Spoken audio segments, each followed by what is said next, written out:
This is the moment we waited for. Everything you want is right here. We gon' give them what they came for. We gon' take it up from last year. Shoot 'em my shot, boy, I'm long range. Me and the team on the same thing. Stayed down, never switched up. Only thing changed was the game. I'm in the zone now. Nothing can change what we on now. When I pull up, know it's going down. Foot on the gas, ain't no slowing down. Aiming for greatness, no settling. Kick down the doors, they won't let me in. What up, KOT family? It's your boy Phil Porto, aka Phil All Caps, aka Knicks Nightcap, and I am back with another episode of the Knicks Nightcap with my guys Apollo Reed and Mr. Al from Harlem. This is actually the first episode of the playoffs, and we got a lot to talk about so far. Playoffs have already been lit so far with the play-in tournament. Every single game has been worth watching. That 76ers game in the fourth quarter, that was a little bit basura. The Magic showed that they are not the team that we all thought that they could have been in the beginning of the season, but our New York Knicks get to relax for a few days. You got Mitchell Robinson out there being country as possible, talking about animals that have escaped him into the woods with his big old truck, and our guys are kind of just chilling, hopefully resting, making sure that they're fully healthy and prepared for this first round against the Atlanta Hawks. So that's one thing we want to talk about is all that, last minute season play led to who are the Knicks going to play? Is it the Raptors? Is it the Is it the Raptors? Is it who are our other options? Is it the Raptors? I'll ask Al and Apollo because it was the Raptors, the Hawks, and there was one other team. I think it was the Magic. And at the end of the day, it ended up being the Hawks, which is the one team that I was like, I'd rather it be the last of the three. But here we are. So without further ado, here are my guys, Mr. Apollo Reed and Mr. Al from Harlem. Yo. What up? What's good, bro? Chilling. What up? Apollo Reed been out in the sun all day working on that pool at the school. Hey, I'm a poet, bro. Pool at the school. But besides that, how you guys doing? Great, man. Great. Ready to get into the playoffs, man, and ready to see how the Knicks do. We've been waiting all year. Like everyone's been talking about the regular season and everything like that was bad. You'd be like, regular season doesn't matter. They're going to be judged on the playoffs. So now we are finally here. I've been waiting for it. Before we go any further, shout out to my man Homer from Knicks Twitter for making this sick playoff shirt. The funny thing about this shirt is he got he don't got the Hawks on here. That's the funny thing. That's fire. So, yeah, man. Homer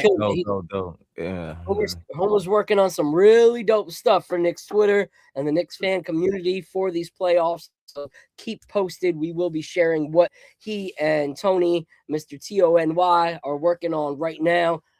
It's actually a song of all the hip hop lyricists from the New York Knicks community. Tony dropped a hook and sent a beat out to a bunch of people. It's an industry beat that you guys will recognize. But he was like, yo, if you can spit, if you got bars, lock in, send me your stuff and let's see what we can do. And so myself and a few others, I think Apollo's working on his, we all sent in our verses and they're going to compile this really, really dope song. Homer's going to put some graphics to it. It's going to be really dope and we're going to be playing it all throughout the playoffs. So I told Tony, as soon as it drops, every episode, I'm going to play a different portion of the song so that each artist gets their shine. Each person in the Knicks community gets their, respect and everything like that. So I'm looking forward to it. If you guys can hit that like button, hit that subscribe button. We would love for you guys to be part of what we're doing here at the KOT family. Share it. Doesn't hurt to support, but lock into the conversation. Open panel will be all throughout the episode tonight. We will be locked in with a really dope brand by the name of Pinhook, and so I'm excited to rock with them. But Apollo, let me know how your day was, bro. Man, I wish I could forget about it, but it was hot as heck down here in Charlotte. So it was like 87 degrees today. So at my complex that I work at, Actually, we finally got the pool replastered. So it's very important that we, keep it clean and water and all of that extra stuff. So I was just in the sun all day with no shade in sight, just me and the Man. sun. You know what I mean? Like I needed a tan at all, but you know what I mean? We're here, man. It's summertime. So we got to get used to it. Yeah. Al, besides work, how's life? How things going? Things are going good. We're getting ready for a trip down to Miami this weekend for my cousin's baby shower. So kind of been looking forward to that all week. And I'm taking off Saturday. So tomorrow I'm chilling. And then Saturday morning, going to hit the road and then come back Sunday. So we got a first trip we're going to take with baby girl. She's going to be on the road for 4 hours. I don't know how she's going to do, but we'll see. We're going to get it done. That's Good awesome. luck, bro. All right, all right. Thank you. The real Am for free. Thank you so much for locking in with us. My guy, Die Pistons, is in the building. I love when he's in the chat. It's always I love his name, Die Pistons is hilarious. Hilarious, always cracking me up, but also great takes at the same time. So I'm excited, guys. I want to make a real quick announcement, and I'm going to make this announcement like 5 times throughout the day. So for those of you who have been watching since the start, obviously Al has not been here very long. But at the end of the day, we kept promoting Nick Life Crisis and his other show with his guy Ra. And it was good stuff, but I know from experience, which is why I ended up joining KOT, that at this age with children and with responsibilities and with a career, it's really hard to put on for your channel. Like there are people that, start channels in their late 20s, maybe even early 30s, but they don't have kids. They don't have a wife. They don't have responsibilities, and they can go live all the time, or they can post shorts every single day. As soon as the news hits, it's like, hey, did you hear that? I'm like, bro, like I haven't refreshed my page. I was trying to pay my bills. But yet they got content for days. So it's hard. Me and Apollo have talked about this nonstop. It is hard to be able to continue to build from the ground up. And so I was just thinking about it, and I was like, man, I know Al's got a passion for this. I know his tag team partner, he's got a passion for it, but it's hard. So I ended up hitting them up, and they are officially going to bring their Nick Life Crisis show to the KOT network. So over the 3 episodes, they will be doing it on both channels just to get out word to the few subscribers that they truly built that community over there. They're going to bring that over here so that they have the support of myself, Lee, Jay, Apollo, Ebony, and B, and Ryan and Fritz, because here we build each other up. So it's going to be really cool to be able to let them go live here at Nick Life Crisis and be able to share what they're doing as 40-year-old dads that just love the Knicks. So they will be joining this team over here. So it's cool. It's cool to see the Avengers of, YouTube come together and just continue to build. So we thank you guys for supporting him. I know you went and subbed over there, but now you don't need to go 2 places. It's all going to be right here in the same kitchen. So I'm excited for that. I'm super excited. I'm even more excited, bro. Just very appreciative, humbled, and just excited, man, because the KOT family is great, man. Just watching how you guys move, joining, the nightcap has been great, and like getting all the support that I get from everyone, just from being on the nightcap has been great. And I just think it's a good little conglomerate to like join, you know what I mean? And like start moving as a team. I kind of grew my team now. I have all of the KOT family now, whereas like when it was just me and Rye, it just felt like me and Rye against the world, like trying to like grow something. So now it's like you have like a whole engine behind you, and it's just like a great feeling, man. So it's good to be recognized. Obviously, you put in a lot of hours into this stuff, so it feels great to be recognized. And again, just happy to be joining a great team, man. Everyone here is stand-up individuals, and just excited to get to work with them. Yeah, no, I'm so glad, bro.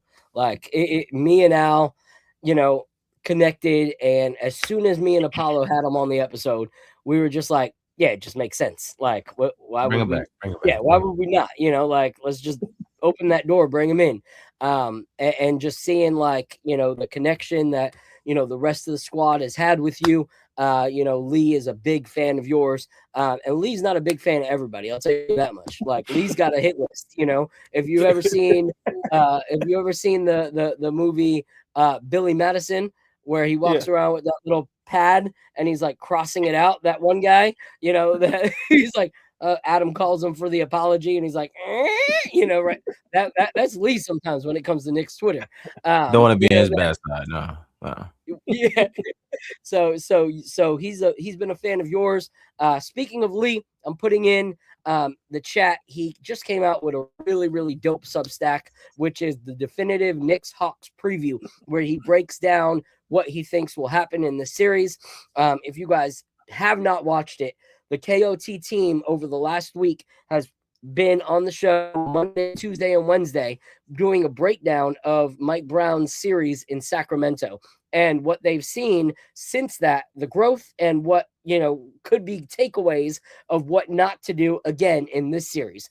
And so one thing that when because when they have something like this, what I love about the KOT family is when someone has a thought like that, it makes you think on it. Like I wouldn't have really thought on that last series that, Mike Brown lost to. But when I started going through and thinking about it, and I was like, well, why did Mike Brown really get like his teeth kicked in that series? Yeah. And I started to think about it, and it was like, man, his Sacramento Kings, though they were good, they didn't really have any vet presence. They didn't really have any like real experienced playoff players. You're going up against a legacy team in the first round, like Steph Curry, like experience matters when you're going against legend status like that, like a player that's maybe played one round in the playoffs, not such a big deal. But when you're going up against like Mr. I've won this many championships and I changed the way, people shoot the ball, you got to have some kind of experience to go up against them. So that was one of the main things that I started thinking about. So shout out to Lee, shout out to Jay Ellis and the whole team for putting on that series. Shout out to Carbon Intellect in the building. Peace and abundance to Phil, Apollo, and Al. Shout out to you. Shout out to my big brother. He said, what up, peoples? What up, big bro? Appreciate you being here. Shout out to Carbon. So boys, what up? So since the last time we talked, if you don't know what to expect from Mike Brown, my bad. Can you hear me? Oh no, yeah, go. You're cutting up a little bit, Phil. You good? Yeah. I was just gonna say, if you don't know what to expect from Mike Brown in the playoffs, this is a good series to go back and watch from KOT. They break down that one series, but like it gives you insight into like maybe the strings that Mike Brown might pull in the playoffs. Where were his shortcomings? Where you should look to see if what he's learned from his failures and his mistakes. So I just thought it was a great watch because I was going into the last week of the season thinking like, I don't know how much Mike Brown is keeping in his back pocket. I don't know what to expect from him in the playoffs. And watching those shows from KOT over the last 3 days have really helped me figure out like, okay, these are the things that I'm going to be looking for as we go into this series from Mike Brown specifically. So very well done. Extremely well done. Highly recommend you go watch it. Yeah. I got to go watch it. I got to go back and watch that. Definitely worth watching. And one thing I love about the X and O's is of what they do here at KOT is like you have people that see the game a little bit differently in the whole panel. Some are a little more X's and O's, some are a little more eye test, some are a little blend of both, but each person puts in their thoughts and their comments, and because of that we all kind of grow off of each other, and it makes you think of things a little bit differently. Like for me, made me want to take this episode a little bit differently. Instead of just how we feel about things, I want to break down the actual stats of what we've seen against the Hawks, and what that could mean to the series moving forward. So we don't need to talk about the last few games, since last week, because, they happened. The Hornet game, no one really played. So that didn't really matter. But it was still good to see, some of our guys out there getting some burn. I really like that. I really like to see the guys that were on the court were putting in effort, and really cared about like, the results of it.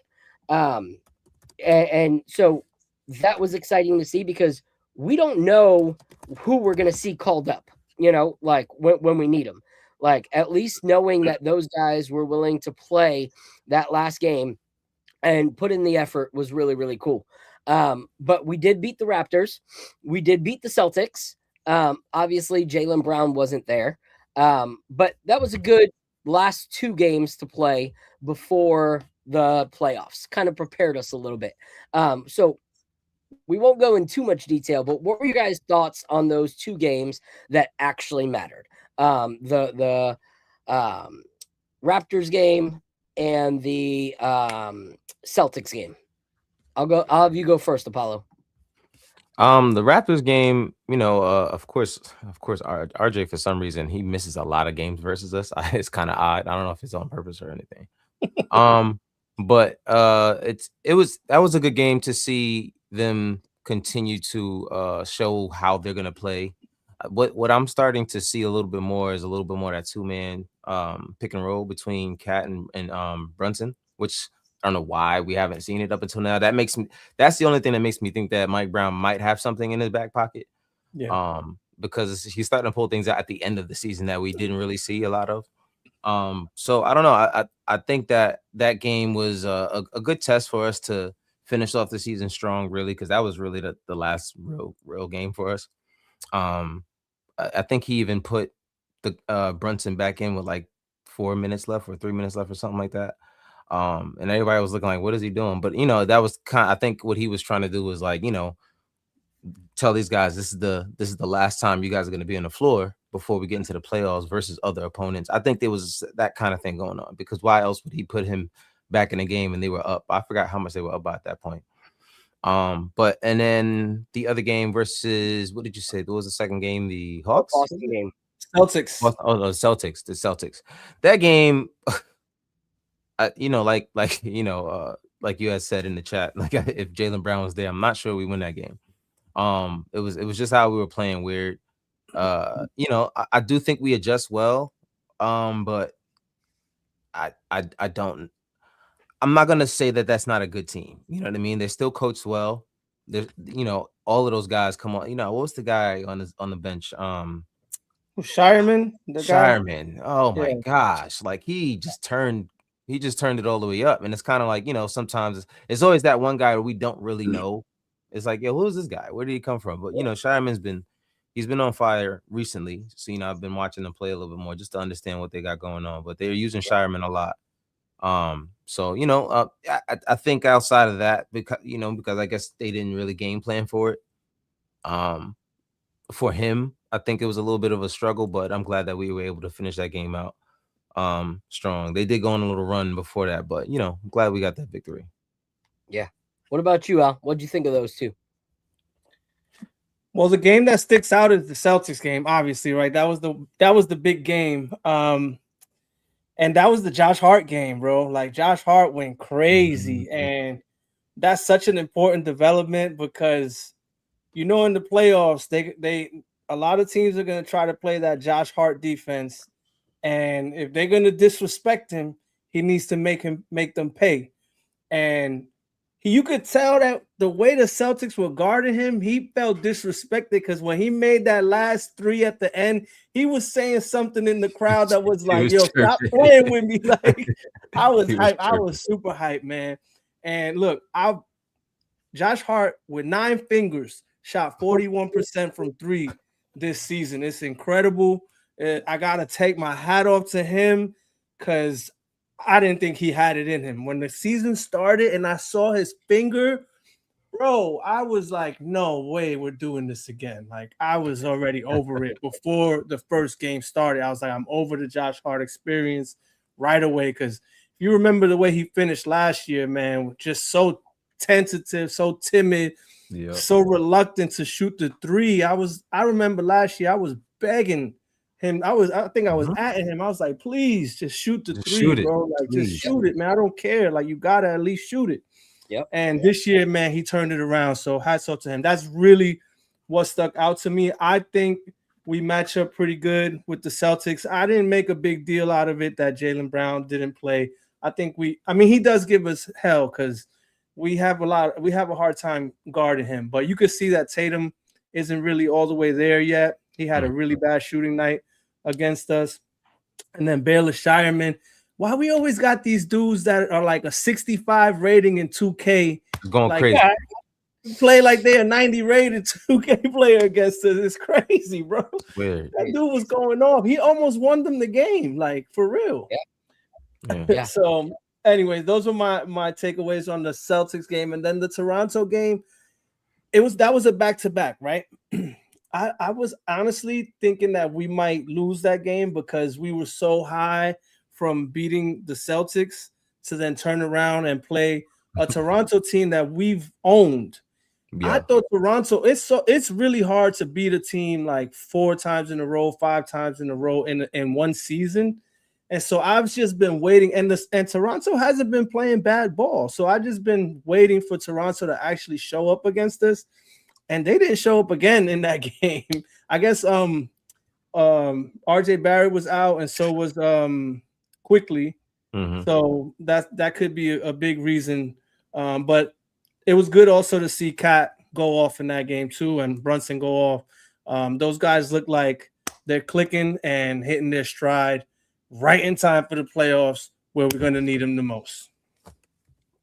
Yeah. So I'll start off with the Boston game, and something that you said that someone in the chat also agrees with me. As soon as you said, I didn't think too much about Jason Tatum not being there, all that came to my mind was Jalen Brown not being there. The only thing that came up to my mind was Nate Dogg. Hold up. Wait, hold on. The reason I say that is because it was going to be a hard game regardless. If you, I know, but that is why it is such a big deal, because this is MVP candidate, top 3, top 4 for MVP this year. Okay, you even said it yourself. Jason Tatum had an off shooting night, and we beat them by 6. So a player that has been averaging almost 30 a night and Jalen Brown wasn't there. Jason Tatum shot poorly, and yet we beat them by 6. That's concerning. That was a concerning game for me. In the game where Josh Hart shot like he was Steph Curry. Exactly. So we had one guy all of a sudden look like, the reincarnation of Klay Thompson, all of a sudden, like, with nine finger Klay. All right. And he's just knocking them down left and right. They don't have their best player this season. Like, that is a fact. Jason Tatum is not their best player this season. And yet we barely beat them with their second best player shooting like crap.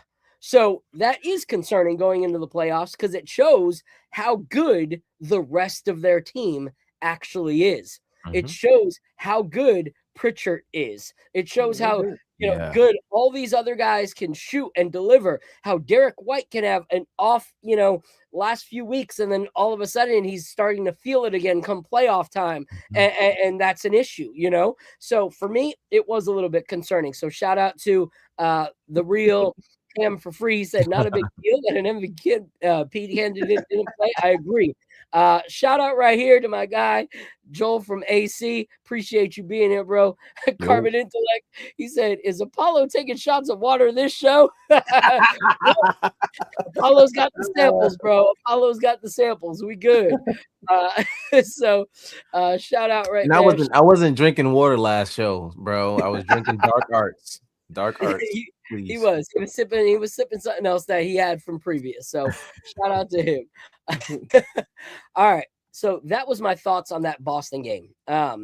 Because it just shows they earned their spot, and here's the thing. Anyone who does not believe that Joe Mazzulla deserves coach of the year is completely out of their mind. Completely out of their mind. You lose your best player. You go into the offseason, you lose, or don't re-sign Porzingis. You don't re-sign some of your other main guys. And all of a sudden, this guy has his team still as the number 2 in the East. Like that dude, like seriously, they were supposed to go the way of the Pacers, and they didn't. Yeah, exactly. Everyone thought it was going to be another restart year, like it was like a gap year, like it was for the Pacers. But no, those guys all rose to the standard. And the scary thing is that Pritchard is playing way better than he was last year when he was sixth man of the year. You know, like those guys elevated themselves. So and shout out also, to them. we mentioned the Pacers, and Halliburton was not the only person that's not there. Like they lost a couple other guys too, especially Miles Turner, who was a big part of what they had going on. So it changed the whole dynamic of how they play. So I mean, they're not going to be good losing their 2 best players. Really, Siakam is better than Miles Turner. But like 2 of their top 3 players losing those guys, it's hard to recover from that. But you see when they play against us, they play like it's a playoff game again. So but let's go down the Celtics, because yes, they lost Miles Turner, but everyone else is still intact on that team. You have to look the Celtics. Mathurin. Yeah, Mathurin. But you look at the Celtics, Drew Holiday, Kristaps Porzingis, Al Horford, Luke Cornett, Torrey Craig. Like all of those guys. Like all of those guys are gone. And then Tatum just came back. So that's 6 of your team from last year. That's 6 guys. And most of those were starters. Your starters were Drew Holiday, Kristaps Porzingis, Al Horford, and Jason Tatum and Jalen Brown. So and is Shyman a rookie? I think so. I don't know. I don't know. But so you had 4 of your 5 starters gone for all the 4 of them gone for all 3 of them gone all season because they're not on the team, but 1 gone for 90% of the season. Like that junk's crazy to still be the number 2. So that's Joe Mazzulla, man. Joe Mazzulla, bro. Yep, Mazzulla killed it. So you just gotta be honest about what we got there.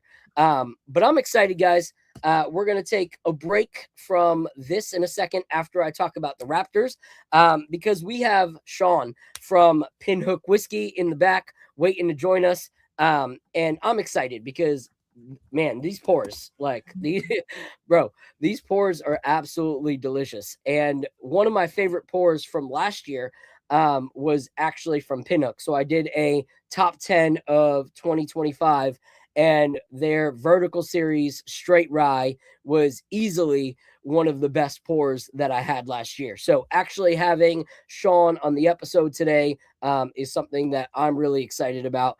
I'm excited to hear more about their story, confirm the things that I know about them, learn things that I don't know about them. So in about 3 minutes, I'll be bringing him up. Salute to everybody in the chat that's joining. 83 Williams, appreciate you being here. My guy Fritz, thank you so much for being in the chat.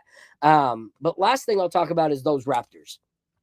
I honestly hate that we played that game because it had me so excited to play the Raptors in the playoffs. Because after seeing that game, my thoughts were that we were going to play the Raptors. I really thought it was going to fall in line where we played the Raptors and we had a 4, maybe 5 gentleman sweep against the Raptors in the first round, and that we could take it easy and chill until the second round.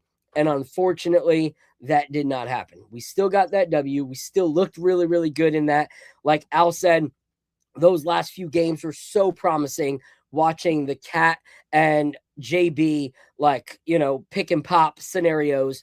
And honestly, I don't know if you guys saw it, but there's been some interviews where they were asking Jalen Brunson about is it crazy that it's now starting to click? And Jalen's smirking with glasses on. He's like, yeah, it just came together, it's working. It makes me think that they knew it was going to work this whole time, but didn't want to continue showing their hand too far into the playoffs and show that this is something that is really going to cause some problems for defenses, because that's risky, man. That's so risky.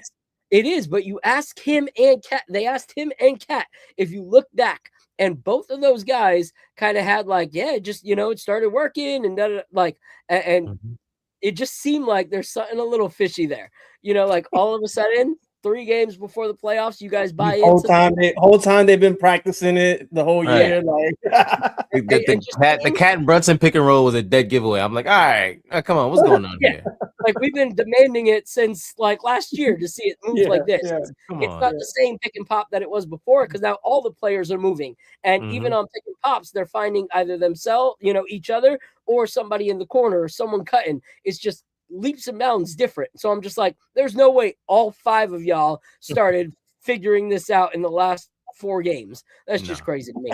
But maybe it's conspiracy. Let me know what y'all think in the chat. I'm going to be posting the link to the open panel as soon as we're done talking with Sean. Anyone that wants to come up and talk their talk about the playoff series, you guys are welcome. But without further ado, I want to bring up Sean because I want to talk about this brand. And if you guys don't know about Pinhook, please check them out. I'm posting their Instagram right now in the chat. From there, you can click their website, you can purchase bottles, and trust me, after we talk about these bottles, you're going to want to purchase some of these. So without further ado, I'm going to bring up Sean from Pinhook.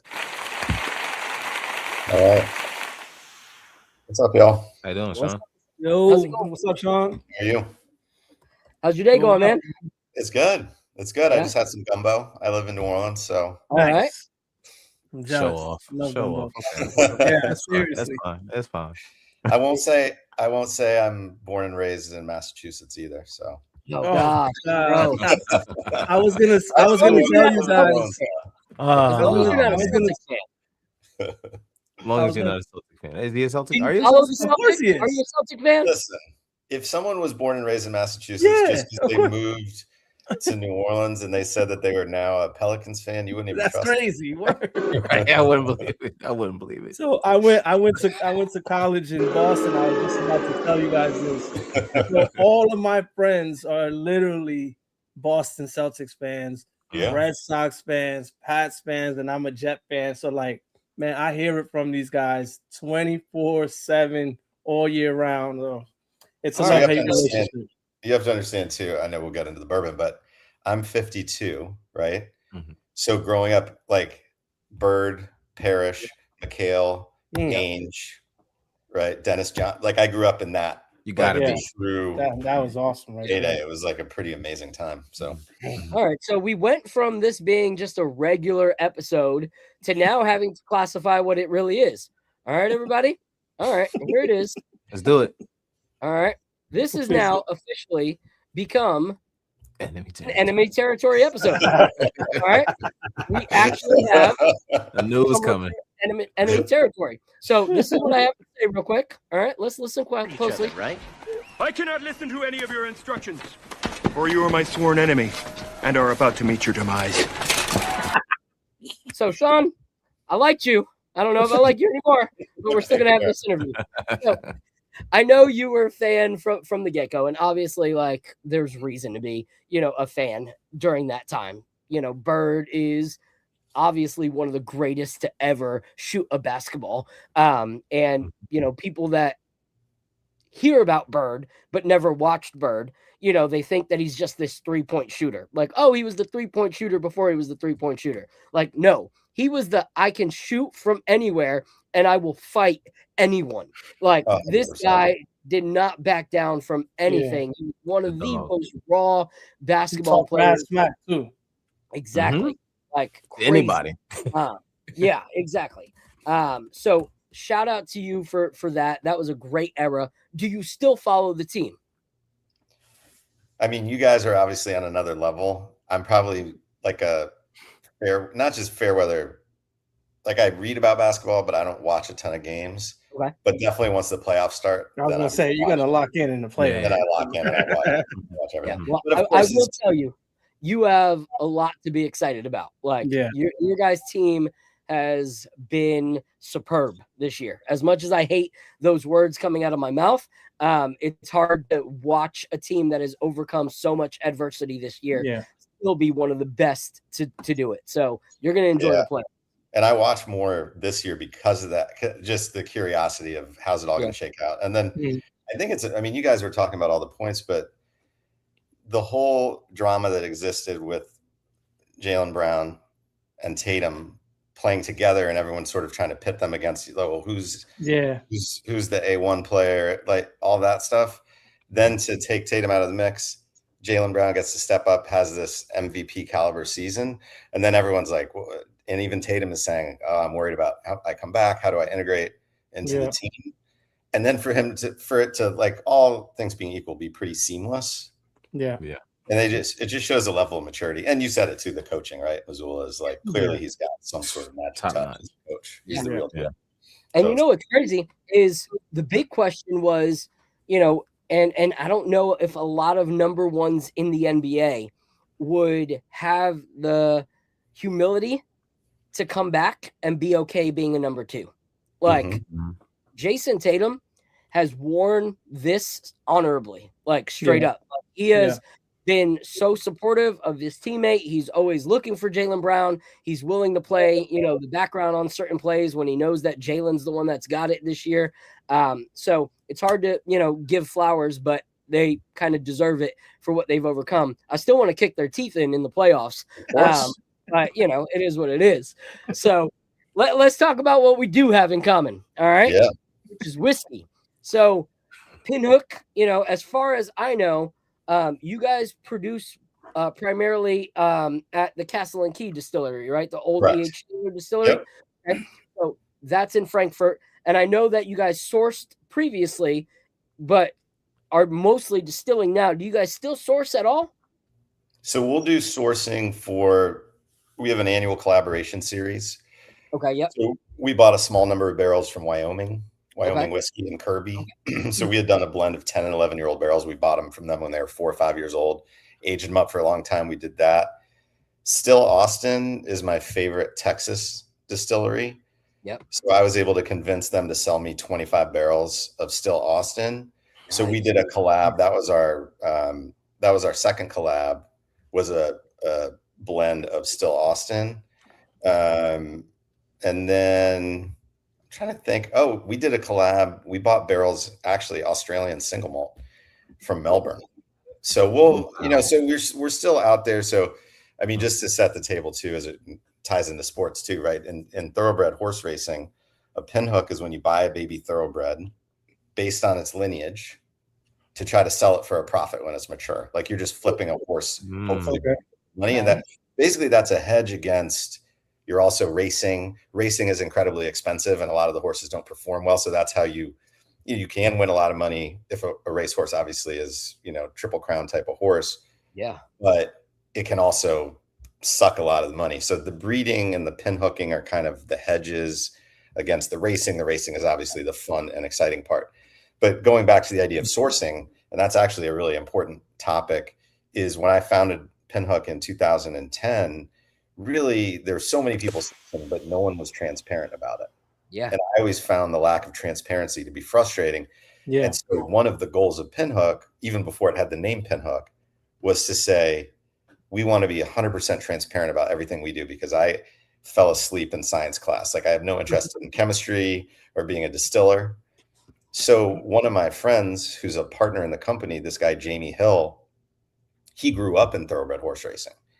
And so he actually pinhooks for a living. Like it's not just like a fanciful term. Nice. Like that's his job. Like he pinhooks. So he was explaining what pinhooking was.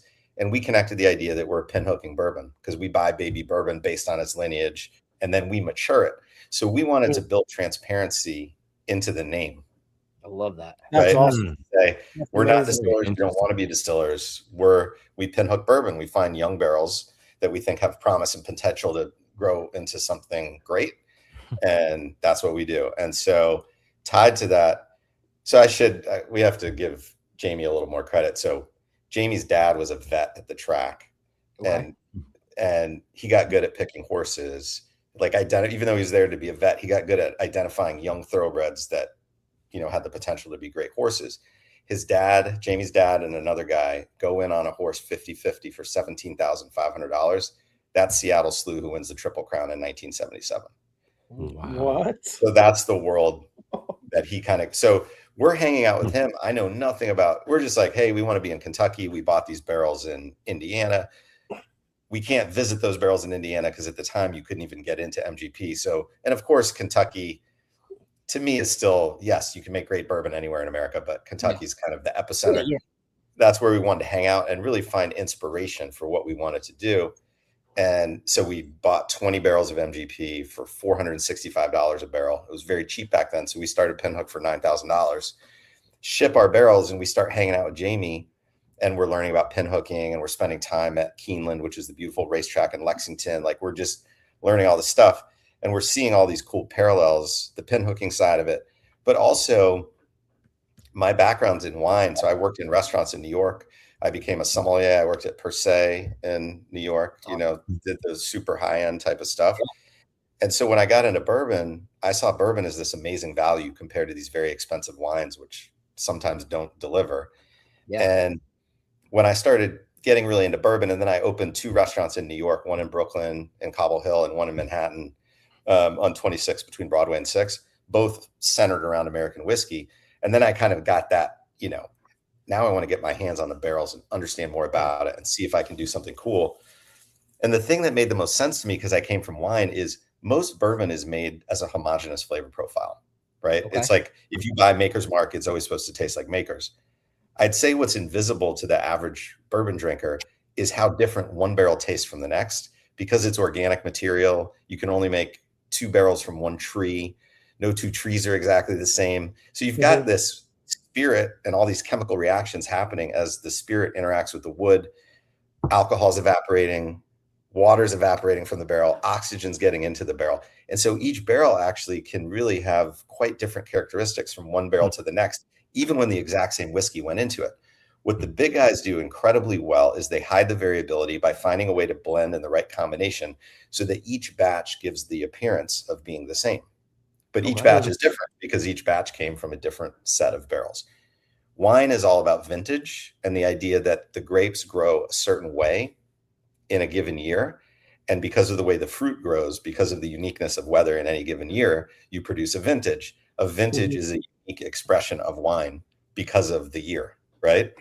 And so I came up with this idea, why can't we make vintages of bourbon?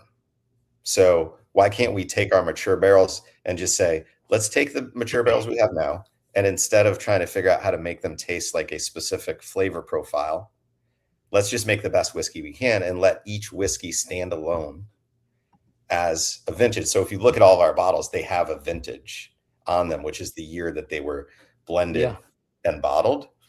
And the last thing I'll say too, because I imagine there'll be some questions, but Jamie also has a racing stable called Bourbon Lane Stable, and he names almost every horse in the stable with bourbon or rye in the name of the horse.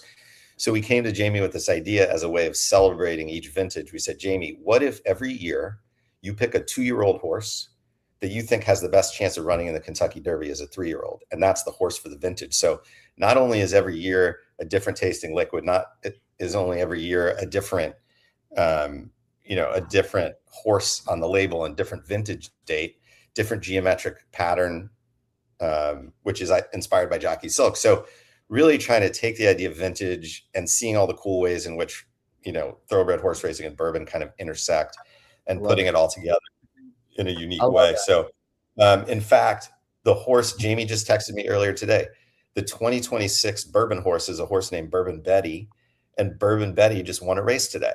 So the whole thing is like, this is experiential. Like you could go you could look up, hey, when's Bourbon Betty running the next race? Put a bet on the horse. So it really ties all these great experiences. I love that. And I love the slogan on the back, the best, not the same whiskey every year. Exactly. I love that.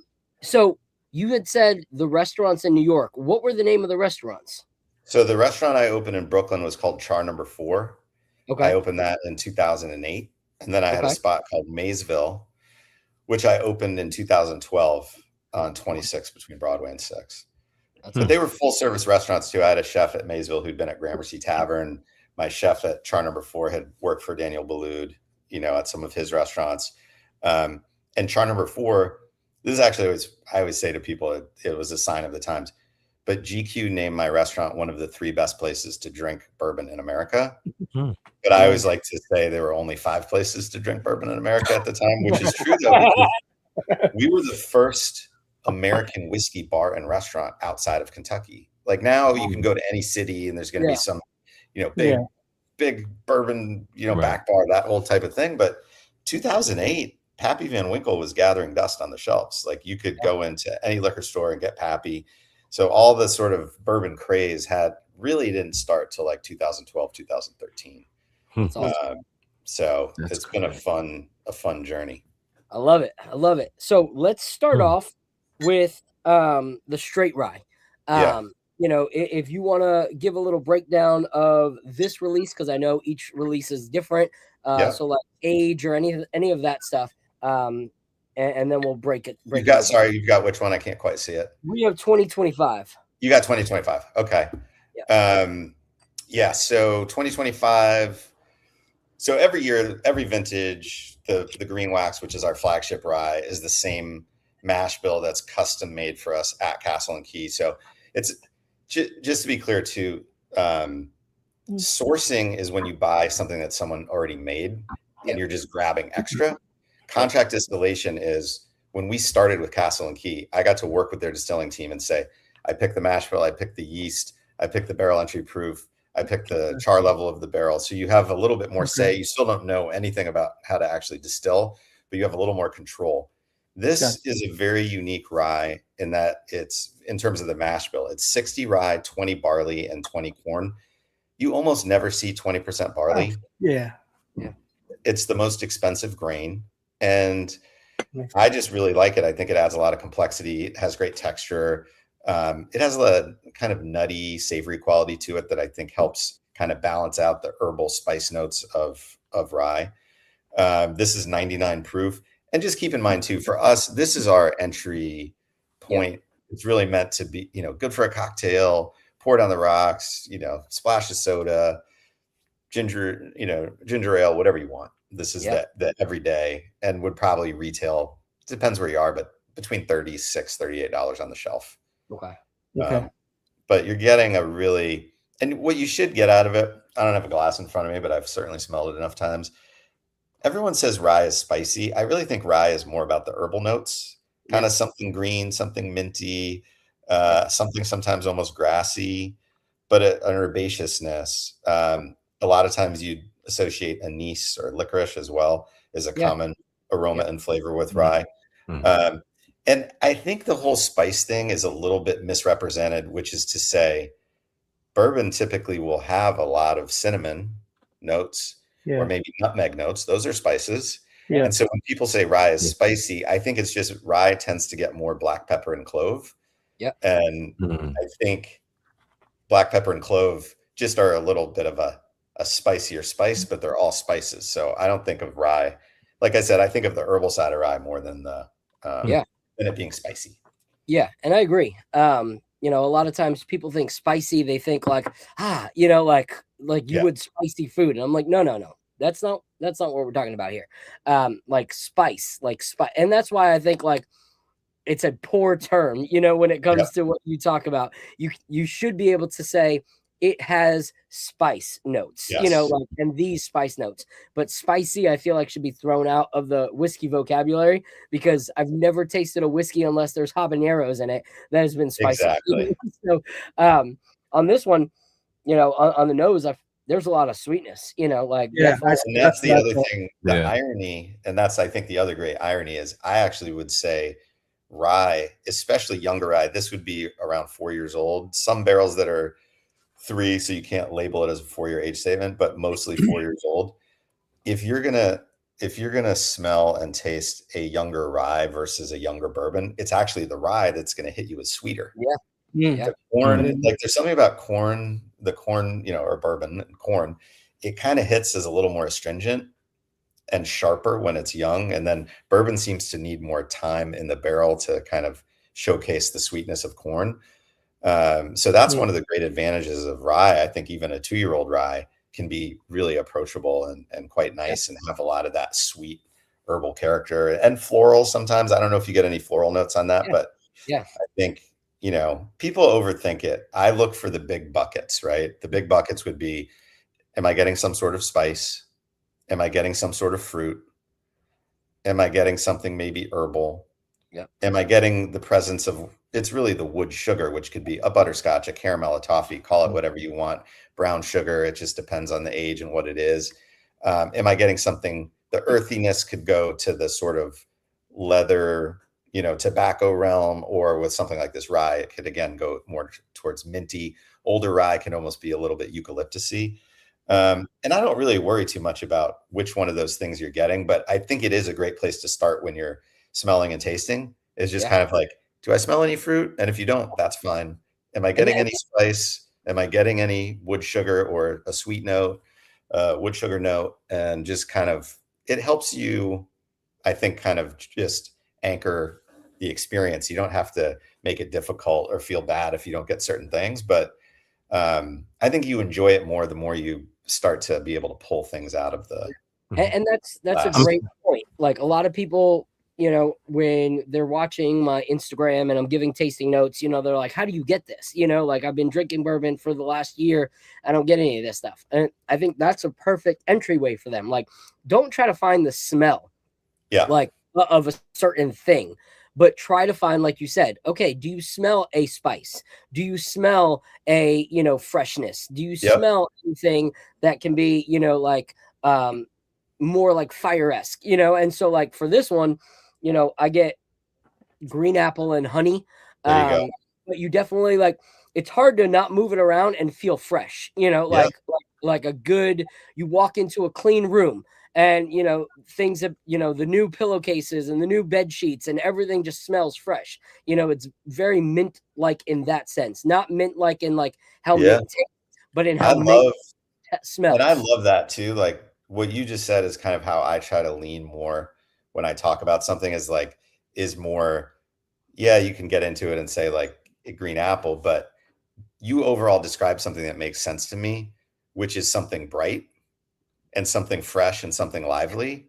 Yep. And then you could encounter one that you're like, no, that has like these darker undertones. That's like some have more like lift and then some like more pull you in. And I think what you're getting out of this rye is what I love about rye is it makes you, even though people think of, oh, you drink whiskey in the, the fall, the winter, but like this kind of reminds you of spring in a way. Yeah. It's interesting. You guys were actually, because I didn't smell the fruit, but I did smell something sweet.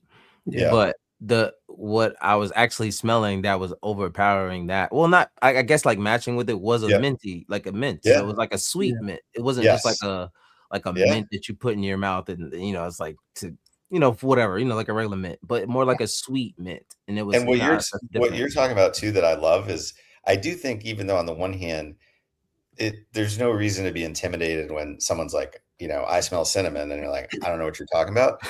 But the flip side of it is I find it's really helpful to taste with other people because sometimes it will just click. Sometimes you'll just say, I'm not picking up on that. And sometimes it will like trigger a little memory and you're like, oh my God. And then once you smell that thing, you're like, it's raspberries. That's crazy. Now I smell it. And so I think the more you do that and you have those experiences, and this is what I always try to point out to people, even though it might be a little too esoteric for lack of a better word, is like someone would be like, well, who cares? And I think the point is, the more you get to dig in and enjoy things, you have to pay attention to them in order to understand them. And you have to break it down. Otherwise, you can't be wowed by it, right? It's kind of like the more you know about basketball, the more you appreciate the nuances of a pass that was made or a screen that was set or any element of the game. You become an expert. And the more expert you become, the higher your enjoyment of the game is. And that's why I think like smelling wine, tasting wine, whiskey, whatever, people treat it like it's snobby.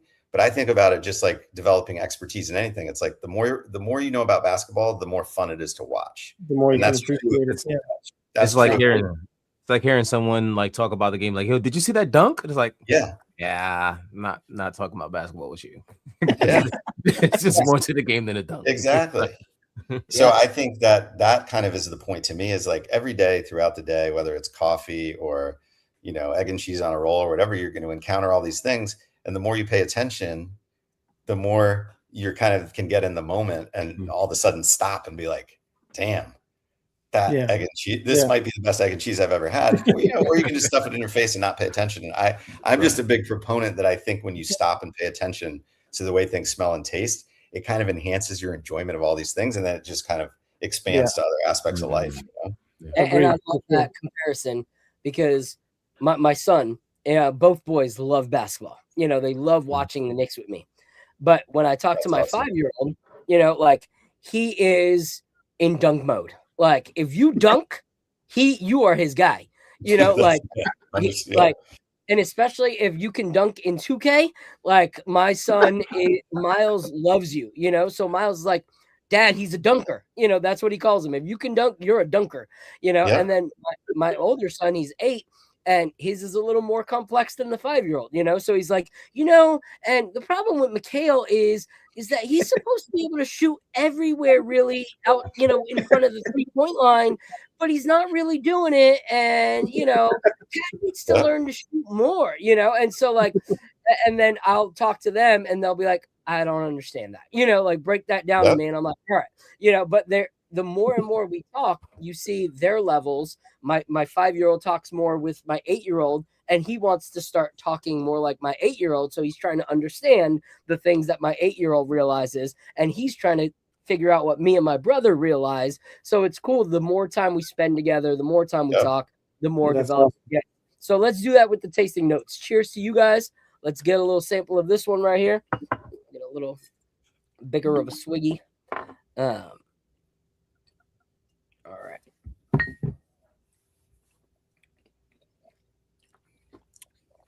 Now, right off the bat, before I even drank it, when I was just swirling it, I got that grassy kind of like taste already going that you mentioned.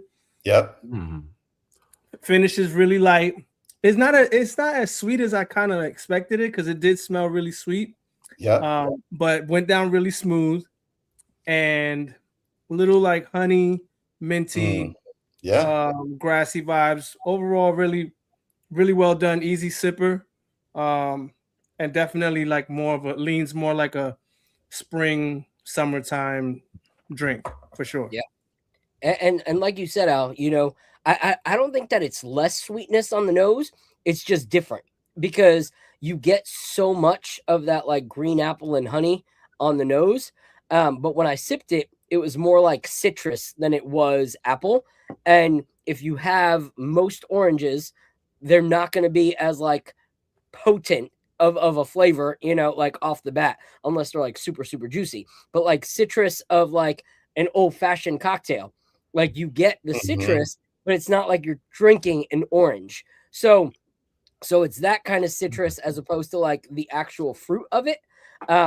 And I get more of the like little bit of peppery rice spice up front than I do on the smell. On the smell, I felt like it played more of the like, were the other ones in Destiny's Child, and the fruit was Beyonce, but then it like kind of switched, and so the spice was Beyonce on this one, but I do get the grassy note as well, which is cool because there's some ryes that are so earthy that they kind of taste vegetal to me, and I'm like, ooh, I don't like this. Like, I don't want to be drinking a vegetable field. Like, this is not it. But this is kind of like a well-crafted cocktail, where you have some cocktails that put a little bit of grass on the top of it, a little bit of sprinkle there for that smell to be the flavor, to give you that. So I feel like that's what I get there. So yeah, this would be really great in cocktails. And also it's like an entry level for like people that you want to hang out with that are like, I don't know if I like whiskey. Like I hear it's all burn, this, that, whatever. This is a perfect like rye. And to me, honestly, if I can introduce people to whiskey with a rye first, I feel like they'll drink anything in whiskey, as opposed to people that are introduced in bourbon first and get super heavy into bourbon.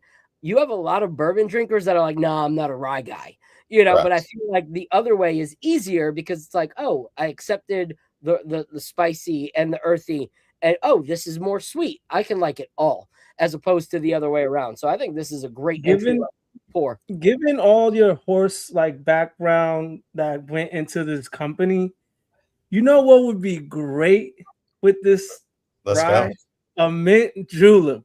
That Oh, would just 100%. be perfect. Absolutely perfect. That's funny you say that. A lot of times mint juleps are too sweet. Yeah. So every year when it's derby time, I'll do the same Instagram video and I'm like, all right, it's time to make a mint julep.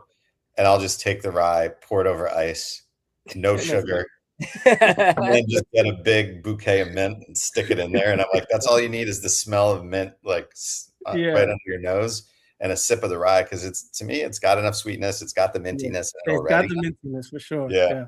You're 100% right. Yeah, it makes a great julep. What are your thoughts, Apollo? It's interesting because I was gonna say something that is gonna sound weird. I've never had it before, but I can imagine this is what it would taste like. Yeah. A dark chocolate s'more. Mm. I've never had that, though? I think of marshmallow as a pretty common tasting note, like identifying a sort of confectionery sweetness in something. Because it's almost like marshmallow is kind of like a pure sweetness. Yeah. You know what I'm saying? And the chocolate is not like a super sweet chocolate either. Yeah, you're getting the bitter, not bitter in a bad way, but just like the, a darker chocolate with, not a milk chocolate, right? Not a milk chocolate. Yeah. It is bitter, and bitter is also not always a bad thing. Correct. just like spices, yes. just like with spices. Yeah. That's awesome. I love that. So all of us are fans of this one. You guys, killed it on this one. And what's the typical MSRP on this? Should be, depends where you are, but like 36 to 38. Oh, yeah, that's perfect. Like that's perfect for a cocktail. And what's good about this is since it's not so rye spice forward, I feel like this would go well in rye or bourbon cocktails, like either one. So that would be awesome. Shout out to my guy Knickerbocker Av for joining us real quick. So before we go into this next pour, I want to ask my boys real quick. We're gonna have a little small segment called "Let's Talk Mike Brown." All right, Mike Brown has been someone that from the get-go got a lot of flack from a lot of people. They were so in their feelings and heartbroken that their lovely Tom Thibodeau was no longer the coach of the New York Knicks. And they desired Mike Brown to fall apart. They wanted him to be fired. They didn't think that he had anything to bring to the table. And here we are, 53-29. Franchise record, coaching milestone for the Knicks. Broke the Knicks records for most win by a first-year head coach. That's awesome. So let's talk about Mike Brown, the guy that helped the Knicks win the NBA Cup. We went 6-1 in that tournament, which was impressive. What are some things that stick out to you guys of Mike Brown coaching this year? And after this segment, we're going to go into the vertical series, which to me is one of those bangers that everybody needs on their shelf. So for the Knicks fans that are like, all right, I don't want to drink anymore, talk about the Knicks. We'll do this Mike Brown series for you real quick. So what are your guys' thoughts on Mike Brown this season? I'll go with you first, Al. What stood out to you? Well, coming into the season, I wasn't sure if Mike Brown was a defensive coach or an offensive coach. I think when he was in Cleveland, he was a little bit more considered more of a defensive coach. And then when he was with Sacramento, he was considered more of an offensive coach. When he came in, I liked that he said he wanted to play fast. We didn't end up playing fast, but I kind of liked that ideology. I thought it was interesting that throughout he started off the year to me a little bit rocky. I know we started off relatively strong. We won the cup and all that.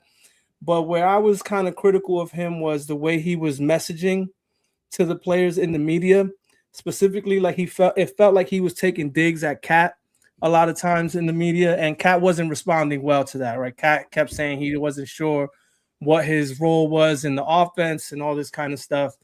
And then we had that really long, tough stretch was like we lost 9 out of something. I don't know how many it was, but we had that tough stretch.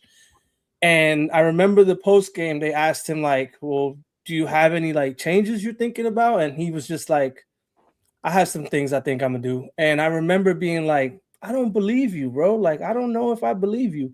And we came out of that, and he definitely made a lot of changes. He made changes to the defense where he did a much better job of hiding Cat, hiding Brunson, putting the defense in a much better position.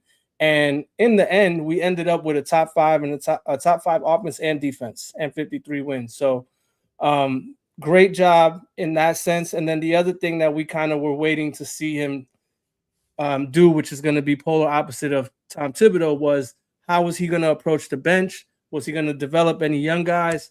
And we saw the emergence of Kolek had some nice moments this season, man. And we also saw Diawara come out of nowhere, and Diawara looks like he's going to be a stud moving forward. And, you know, I don't know if we would have seen that if Tibbs was the coach. Just got to be brutally honest, man. So he did. That was the other part that was a really good job that he did. But when he took this job, he understood that he was going to be judged on the playoffs. And I think when he was watching this team last year and he went into those interviews, he came in with an idea of how he was going to approach the regular season, how he was going to approach the bench, the development of our young guys. And then if he had those two things, that he definitely had an idea of how he was going to approach the playoffs. And that's what I'm excited to see, because I think he kept some things in his back pocket. Like, again, we keep talking about this. We didn't see the Brunson Cat pick and roll all season, and it was kind of frustrating, but then we saw it in the last couple of weeks. And so that makes me think that he had 3 things that he was looking out for, and the last one was how he was going to approach the postseason. So I'm excited about that. I give him an A, man. I got to give him an A for how he approached this season. I like that. Apollo Reen, what are your thoughts? I was always very. Now, first of all, he wasn't their first choice, so I was always skeptical of that. You know what I mean? Like, they interviewed a lot of guys who already had jobs, so I was kind of like, all right, well, this is just the guy that you're just picking because you're already fired, Tom. You know what I mean? So, you know, that you question a lot of things, but he was extremely prepared. You know what I mean? And one thing about him is he's very responsible for himself. Like, he's responsible when he's wrong about certain things. And he keeps other guys responsible as well. Like, you know, I know Cat, and that's the thing. Not everybody responds well. That's the thing about being a coach is very difficult, is not everybody responds to the same things the same way, you know? So you might be able to call out Jalen, and Jalen's like, you know what? You're right. I got to do better. And you say that to Cat, and Cat's like, but you didn't let me, you know what I'm saying? Like, you know, not everyone's the same, you know, not everyone responds to being called out, you know, but, you know, he has to be like that because he's also calling Jalen out. It wouldn't be fair for him to only call Jalen out and then not call Cat out. You know what I'm saying? So just because Cat, you know, didn't like it, I always was like, well, you're going to have to deal with it because he does it to everybody. You know, he's not going to change it just for you. You know, that wouldn't be fair to everybody else. But that's just one thing. He's responsible. One thing is he's very flexible. As you can see, there's been a flurry of different kind of offenses and defenses he's thrown out there. And lineups. Like you said, Tom Thibodeau's not taking the chance on Mohamed Diawara playing extended minutes with the starters. Like, that's not happening. You know, and Tyler Kolek as well. Unless Brunson's not there, I'm sure he'll play Tyler. He did it last year. But you know, I don't see him taking a chance on a lot of these young guys, like, you know, Mike would. And, you know, I got to give him credit for that. So it's the fact that he's so approachable with what he does. You even see it when he talks to the guys on the sideline. He's not yelling at these guys. You never see him yelling and screaming at these guys. It's always a conversation where he makes it easy. He doesn't even yell at the refs, which he gets a lot of slack for that sometimes because people are like, listen, bro, like, you got to get a tech or something like that. But he's a lot more level-headed than I thought he would be, you know, because we saw some clips of him yelling at some guys that practice, you know, crazy. So I'm like, I don't know what kind of coach this guy's going to be, but he's very approachable. So, you know, there's a lot of boxes that we wanted Tom Thibodeau to check that he didn't check that Mike Brown is checking. So I got to give him his credit for it. And, you know, I got to give him an A, man. He's to finish with 53 wins and to, you know, have more wins than we did last year, and to come into something his first year and figure it out on the way there, and still looking like they're figuring out, like you said, top 5 in both offense and defense. You know, you got to give him credit. You got to tip your hat to that. Yeah. So I'll give mine real quick, then we'll go into this next pour. I don't understand people in the chat giving him less than an A. To me, that's just ludicrous.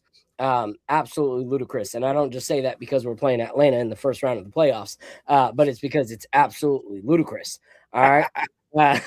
So thank you. So first and foremost, we hated when Tom Thibodeau was too passive in post games, where all he said was, we have to review tape. We have to review tape.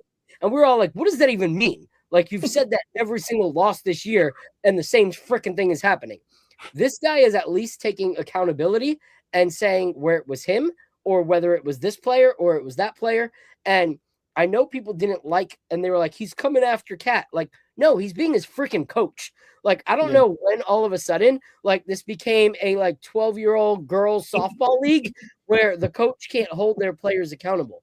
Like, it's ridiculous to me. Like, he called out Cat when Cat needed to be called out.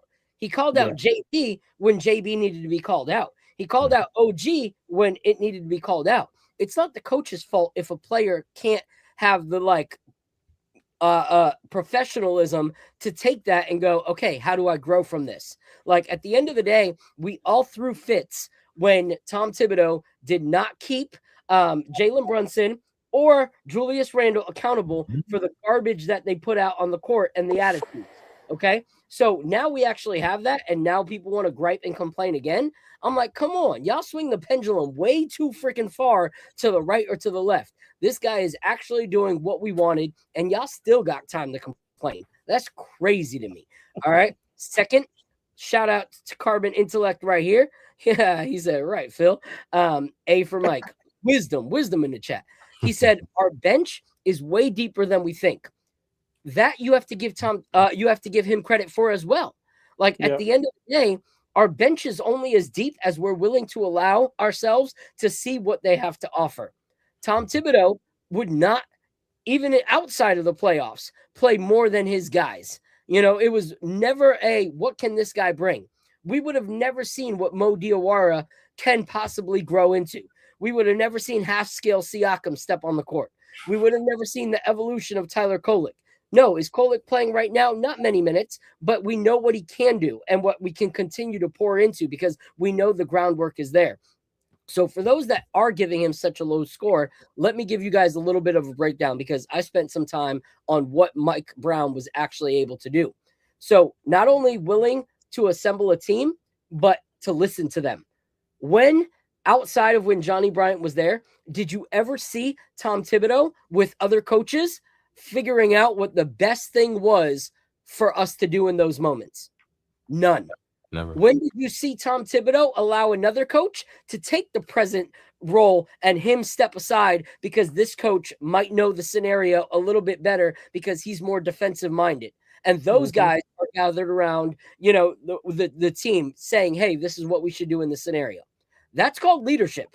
A leader is willing to like be in charge and still step back because he knows that he's brought the right people around him. A poor leader is the guy that has to wear every single hat. Like if Sean was like, I have a distillery and I not only distill it, I blend it, I package it, I create the labels, I stick the sticker on the labels, I then go to UPS with the package and drop it off, and then I email the person and let them know it's on their way. Like, I pour the wax on the bottle. I do it. Yeah, I put the wax on the bottle. Like, yo, slow down, bro. Like, there's life outside of you, you know? So that to me is a strength of Mike Brown, is being able to do that. Another one, more offensive and ball movement than we have seen in years from the New York Knicks. Way more. And you see that we have thrived when that ball movement was there. When we started to have issues was when we went back to the old ISO ways. That's when we started losing games. So Mike Brown, even if the fast thing didn't, pan out the way that he wanted, the fact he was willing to and made sure that the team was passing the ball more, also increased, the versatility in the defensive lineups. Sometimes there were lineups that made us scratch our heads, but then we'd be like, how did that work? Like, what the heck? That makes no sense that worked out. And it did. Or it didn't, and then we didn't see that lineup again. Thank God. That's wisdom as well. Being willing to try something now in the regular season when it doesn't matter, so that all the things that might work in the playoffs. Rookies developed, able to grow. More emphasis on communication and matchup-based adjustments. You saw him make those adjustments. You saw each player have more of a voice towards one another than we've done in previous years. Like each player has, stood up. We found a way to make the core work by the end of the season when we didn't know if it was going to work, because he did not assemble this team. He did not have any say in any of the stars, or any of the role players, really. And yet he still found a way to now at the end of the season, when we need it to be working, to see it start to work and work beautifully. Also, he's had him and his team able to utilize and put Mitchell Robinson in at the right times and keep him healthy, as well as many of the other players. We have not had any players play so much that their bodies have broken down completely. And we have not rushed players back when they've had injuries. So to me, all those things, I don't know how you not give the guy an A. Like, you may not like him, but at the end of the day, all of the things that he's done deserve an A. And that is me speaking my piece. Y'all can hate if you want. It's okay to be wrong. I still love you. All right. One last thing that all three of us failed to mention. Everyone's minutes are down this year. Yes. No minutes police this year. None. And it looks like the guys are a lot fresher going into the playoffs this year than last year, if I'm being honest. Yeah, that's true. And look at this. On top of that, like, we actually have, like, going into the playoffs, a lot more chemistry, in my opinion, between players that just seem to be on the same team. Like, I feel like he's now starting to get actual chemistry from these guys. Like, it looks like things are actually working. At times, Tibbs would do something, but it looked kind of clunky. Like, it works, but now things are starting to work. So for me, I got to give him an A. I got to give him his props. Is he perfect? No, but I'm not grading him based off perfection. I'm grading him off of what we've seen before. When was the last time you could say that we were in the top 5 in offense and defense in the season? You can't, and so shout out to Mike Brown. We're going to go into this next pour. Sean, as a Boston Celtics fan, has been burning on the inside, having to hear about Mike Brown and the Knicks. And he's like, come on, go into the next pour already. So this one right here, I'm excited about. One that you guys didn't get, that Pinhook was actually really nice to send me later on, was this one right here. I tasted this. This is a small little sample bottle, but this is the Vertical Series Rye from last year. You get it? Yes, oh, dang. Al's the only one that don't got that one. We're not going to drink. I have something that says Vertical, but this isn't the rye? No, that's the bourbon. That's the bourbon. So I got this later, but I will share it with you when you hang out with us. But this is a pour that a friend let me have, and I wanted it so bad. I was dying for it. And then I got the message like, hey, sorry, can't send it to you. We don't have any more. And I was like, no, I was completely heartbroken. And so now I'm on like Facebook and trying to trade bottles to find one. But at least we get to dwell with the brother, the bourbon. So this is the 10-year aged bourbon Vertical Series, 115.9 proof. Tell us a little bit about the Vertical Series, Sean. Yeah. So I think the thing that is so interesting about bourbon is typically in the industry, even though there's no like specific rule, people would say 70% of the flavor of bourbon comes from the wood, because what goes into the barrel is relatively neutral. Like, it's come off a column still. So, it's a corn-based distillate. And you can taste some grain, but relatively speaking, it doesn't have the strongest grain flavor. And so the new charred oak barrel, which is unique to bourbon and rye, the fact that it has to age in a new charred oak barrel means that barrel is very caramelized and is going to have a bigger impact on the flavor of the whiskey. I don't know if most people know this, but because you can only use a barrel once to make bourbon because it has to be a new charred oak barrel, those used barrels go to Scotland. So most Scotch is aged in a used bourbon barrel. Most aged tequila, rum, that's where all these barrels go on to live their second lives. But that new charred oak barrel is imparting so much wood flavor. And the other thing that I think is interesting is it's only natural. People are very obsessed with the idea of age. Yeah. Is older better, and just being very age statement focused. Yeah. And I think that, at each step along the way in the aging process, you gain things, but you also lose things. And so I was really interested in doing this experiment where you're following the same barrels as they age from 4 to 16 years old. So over the course of 13 years, we bought a large number of barrels when they were 1 year old from MGP.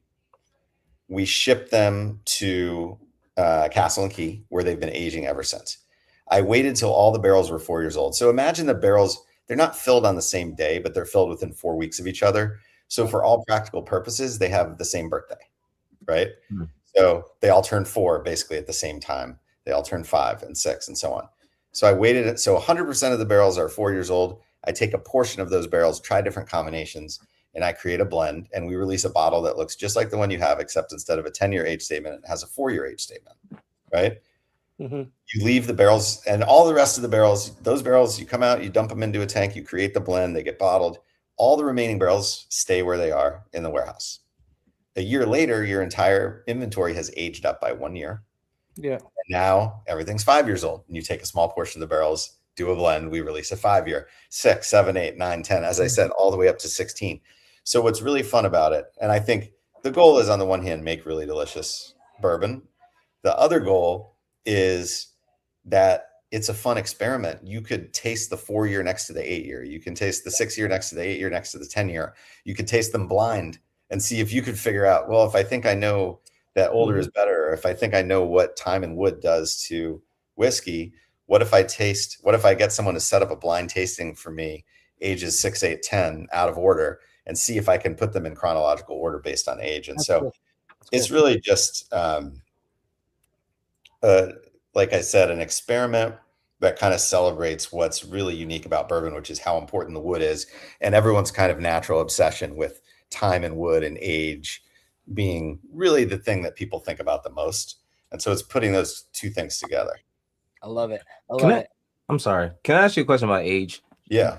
So is it always typical that the proof will go up as you age it? Or that's a great question. Does it go backwards? Does it go forward? That's a great question. So commonly what people will say is in the United States of America, because we have a generally warmer climate, you'll see it climb. And if you're aging in Scotland where it's much cooler, you'll see it drop. Oh, the reason is because alcohol evaporates at a lower temperature than water.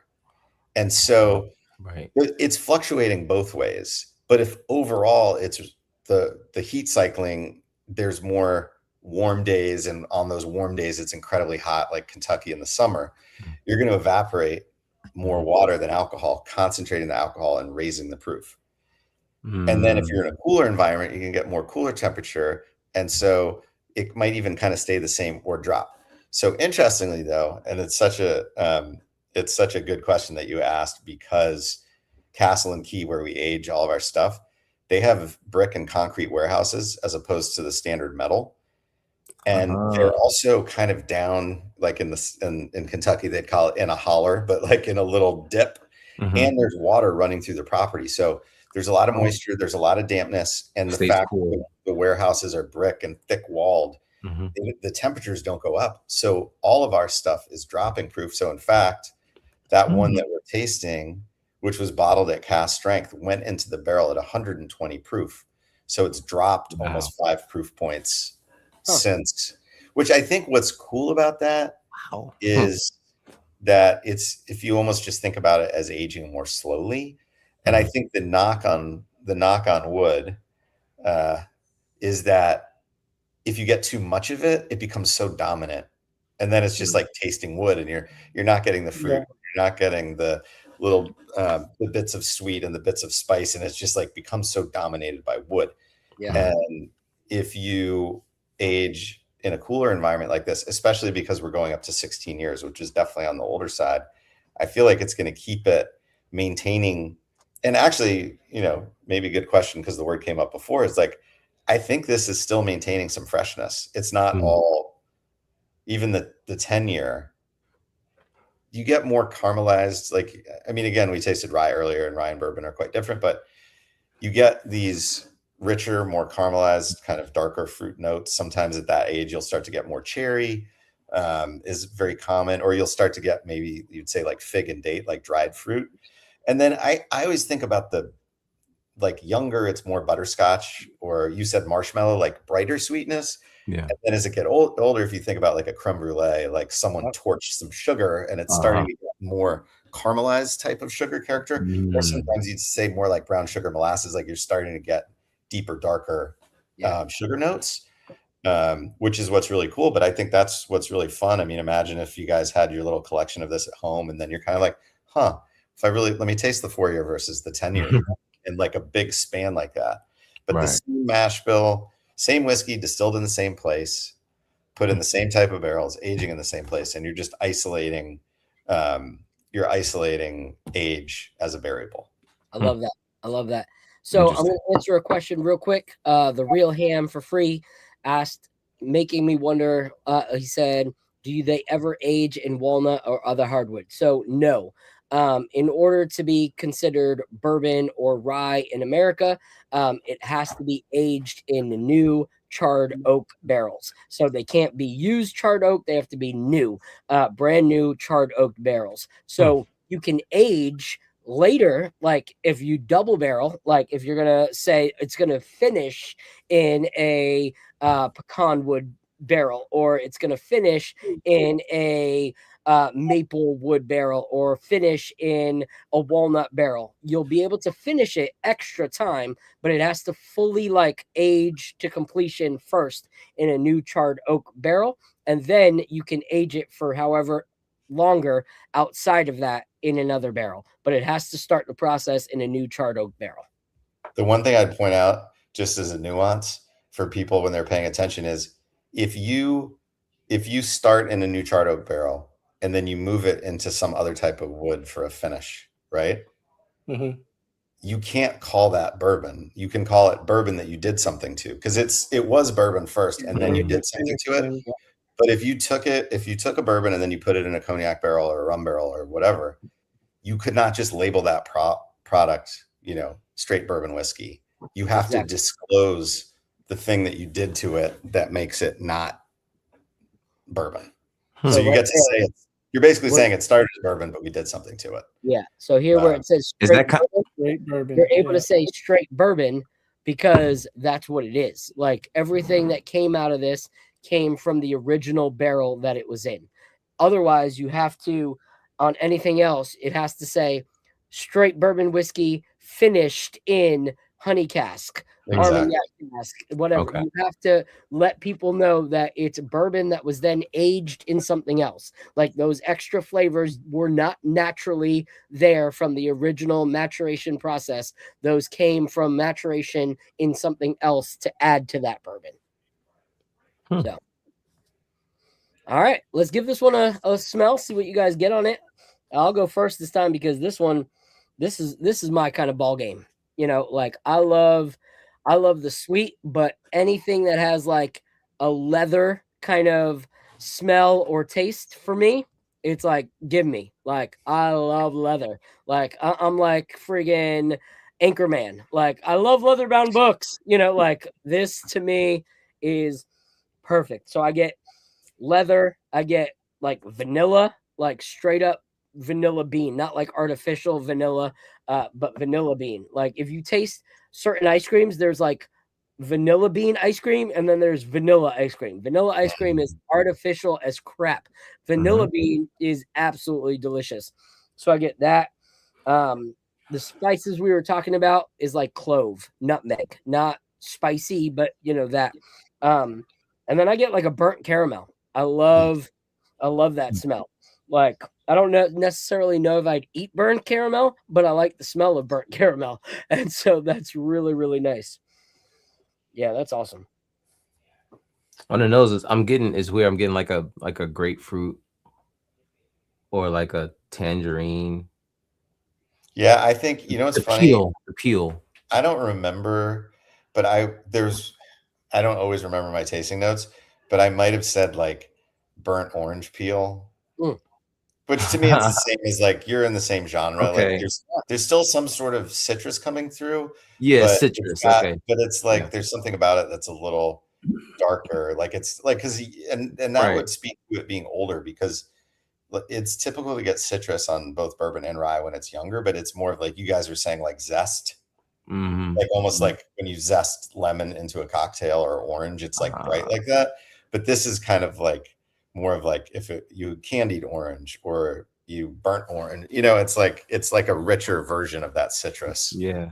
It's weird because I was thinking, I'm like, is that grapefruit? Like, it's weird. Yeah, I love that too. And honestly, I think it's cool that you're picking it up. I don't like split hairs between like grapefruit, orange, this, that. At the bottom line is like you're picking up a citrus note, which I definitely got when I was doing the tasting citrus. Note. Right. You guys ever like pick up something on the nose and then lose it? Yeah. Does that ever happen? Oh yeah. That's why I keep going like this, because sometimes like this nostril picks it up, but not that one. Yeah. That's what I do. I try to do both. When I first smelled this, I smelled cherry cola. Yeah. Cherry cola is what I got. And then Phil started going into his notes, and I could smell the leather and I could smell the vanilla. So now I'm at a vanilla cherry cola with a little leather on the side. And then at the very end, I'm picking up a little like nuttiness, like a cashew, but just very faint taste of that. All right, so let's go in for a pour of this, guys. Cheers.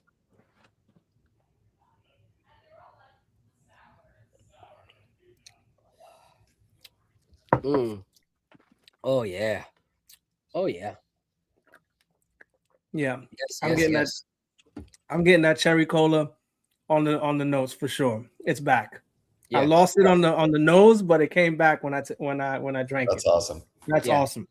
That's a cherry bomb. And when I say cherry bomb, like there's some that taste like medicinal cherry, and I'm like, oh, that's not my jam. Like this to me is, so when you go to like Total Wine and Spirits or ABC Liquors or your local store to buy like cocktail cherries, there's like the $3.99 cocktail cherries that you can buy, and then there's the, am I really gonna spend $28.99 on maraschino cherries?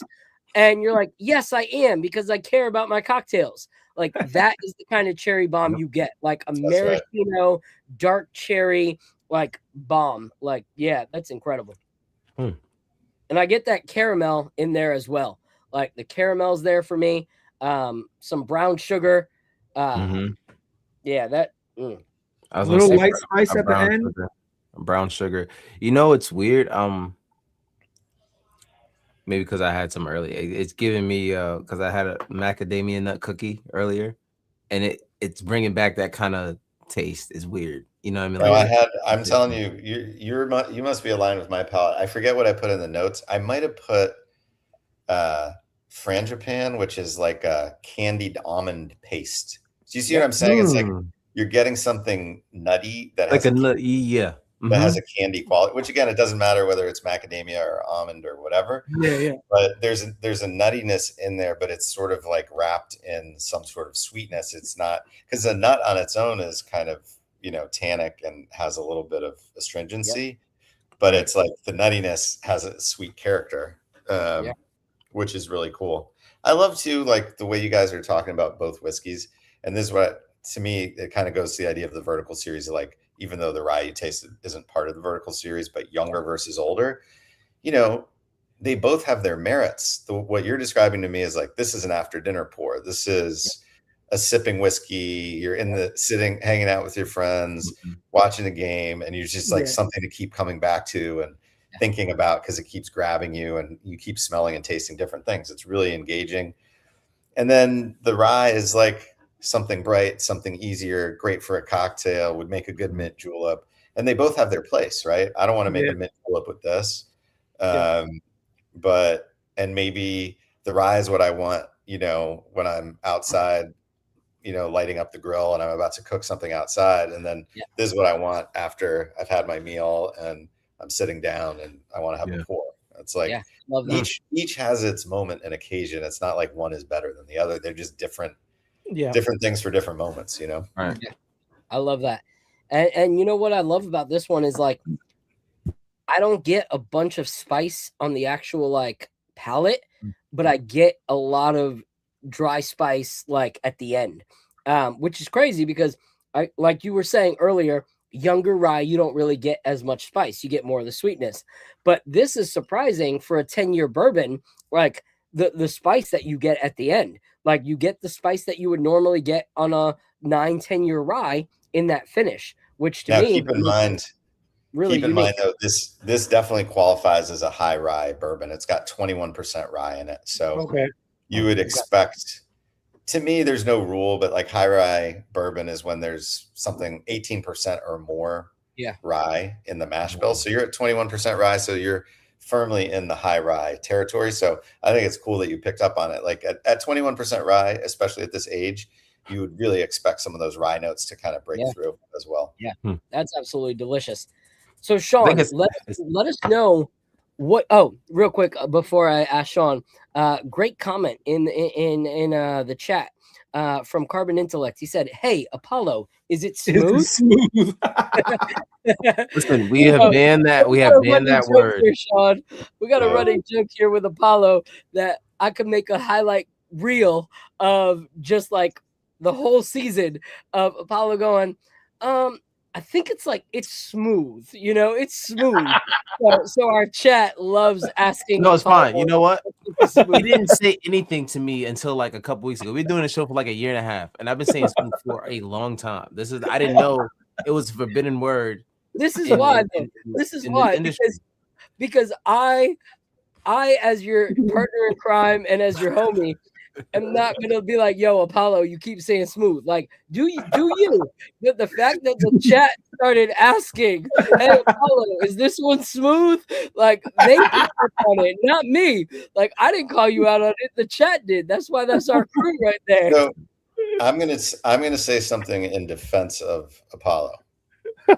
Thank you. Someone, please. Which is really just that I think people see smooth as a simple word.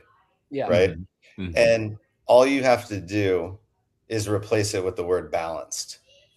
Because this is how I always look at it. Right. Okay. When someone said, like, when I think about a whiskey that has complex flavors and aromas, those flavors are in harmony.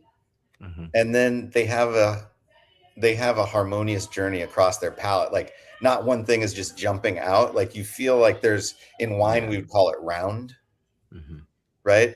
It's just like all these things are hitting your palate from front to middle to back. And that journey is really kind of seamless and balanced. And so I always just take the positive and say, smooth is considered not to be like, quote unquote, the right word in beverage speak. But I think what it's getting at is the exact same idea, which I would call balance or harmony. Balance. You know, it's like, this is a really, like if I said, this is a really well-balanced bourbon, to me, that would be someone else's smooth. And there is, I think people don't like it because it seems simple, but I think what's underneath saying smooth is exactly that right. There's an evenness. And here's another thing too, by the way, really important thing is what I would call integration of alcohol, which is, this all has proof, right? And you can taste an 80 proof or 90 proof whiskey that can taste sharp, or in beverage speak with wine or spirit, we would say it's hot. Yeah. Right. Yeah. Hot. When you say this wine's hot, what you're saying is there's a perception of alcohol in the palate. Like the alcohol is kind of jumping out at you. And that's another part of balance, is that alcohol integration. So It's the alcohol is well integrated. They're all these flavors in harmony with each other, and the way they journey across your palate. I mean, I don't know if you guys have experienced this, but I think the journey across the palate can be sometimes kind of disjointed or like schizophrenic.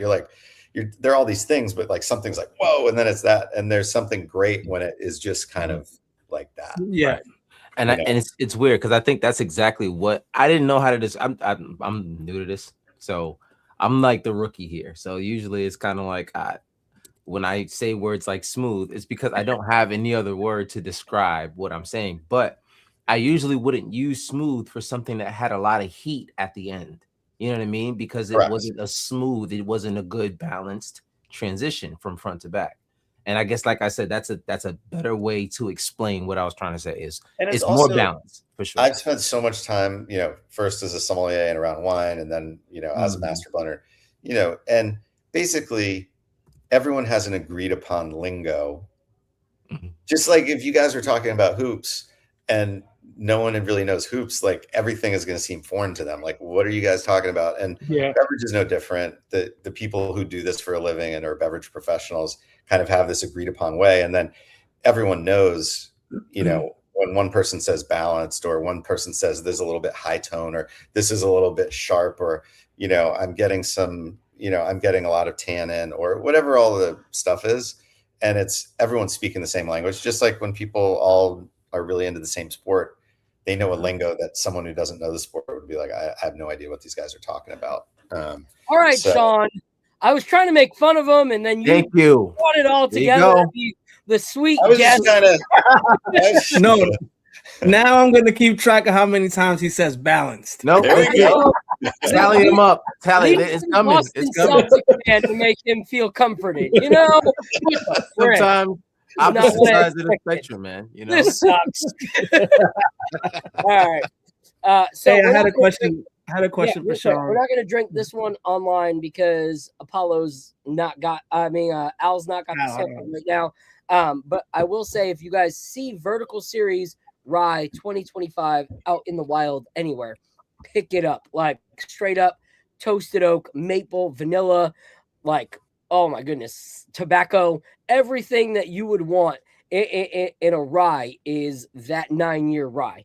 I'm still on the hunt for my bigger bottle. As you can see, I'm going to savor this one. This little like maple syrup style bottle right here. I'm going to cherish it. But I'm going to let Al ask his question, and then we're going to ask Sean a question about the brand before we let him enjoy his night. Okay. By the way, this one is excellent, guys. If you see this one as well, pick them up. Both of them. The rye was excellent too. We've been talking about like how the different drinks we had today kind of paired up with different moments. And then you also mentioned about how your partner has the horses and he's naming the horses with the bourbon, and you're pairing them up with the bourbons. So one of the horses wins and let's say you weren't doing the whole horses matched up with the bourbon, but you have a horse that wins the Kentucky Derby or the Triple Crown. I know the Triple Crown is all 3 races, but Kentucky Derby or one of those races in the Triple Crown is big. So you hit one of those races, you're done going crazy. You're back at the man cave with your partner. What is the bourbon? How do you craft the bourbon for that situation, for that moment? How old is it? Is it a rye? Is it a bourbon? What is the one that how would you craft it? Yeah, I would go. So I'm always honest about this. I prefer rye. I just think it has more complexity.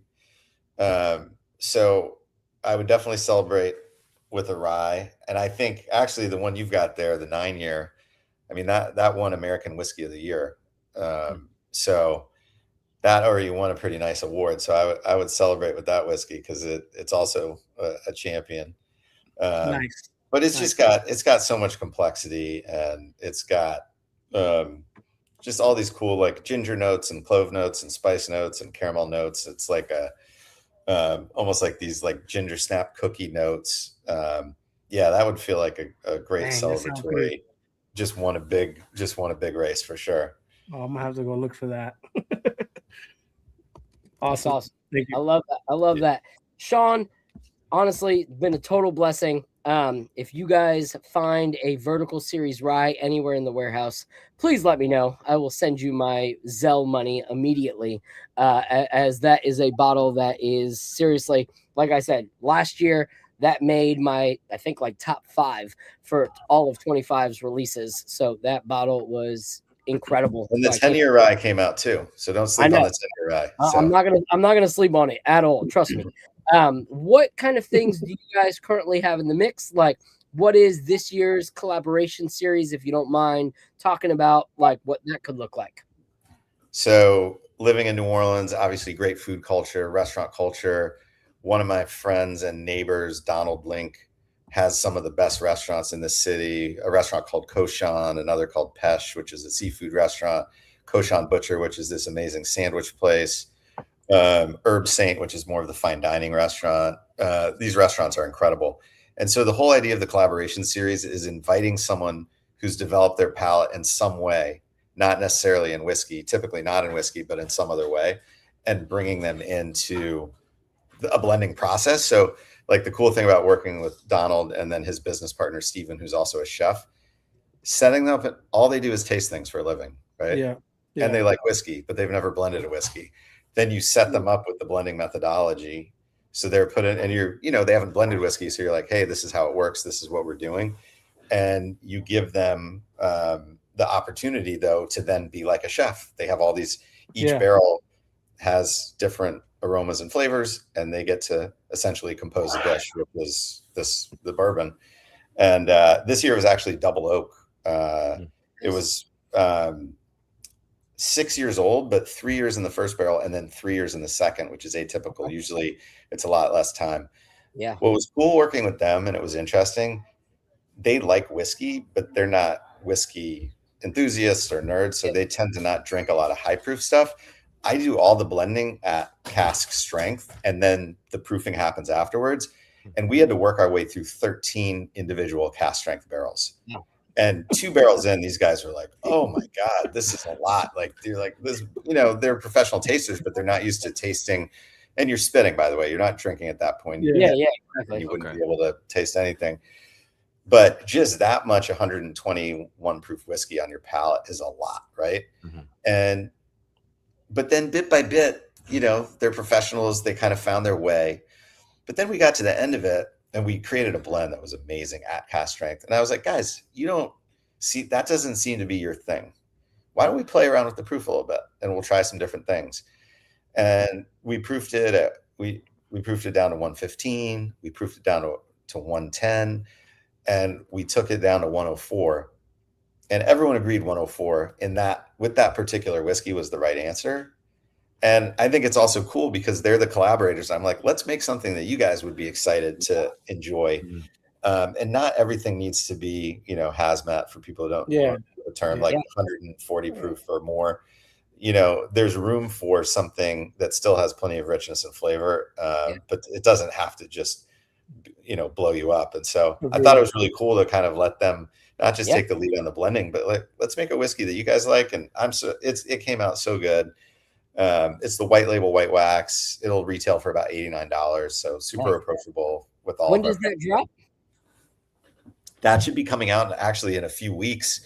And it's only a 10 barrel blend. So it probably produced, 326 packs total production. So, definitely a good amount will come to New York and come to Louisiana. You'll see it around. But yeah, I'm super happy with it. I hope you guys get a chance to taste it because we definitely will. Based on what you all were kind of giving me with the notes, I think you'd really enjoy it. I love that. I will be on the lookout for sure. My question, since I'll be at Kentucky Bourbon Festival, will I see you there? Will you be there? No, we're not. That's what I haven't gone to. It's so hard. I will say this from my perspective. You want to do all the things. Yeah.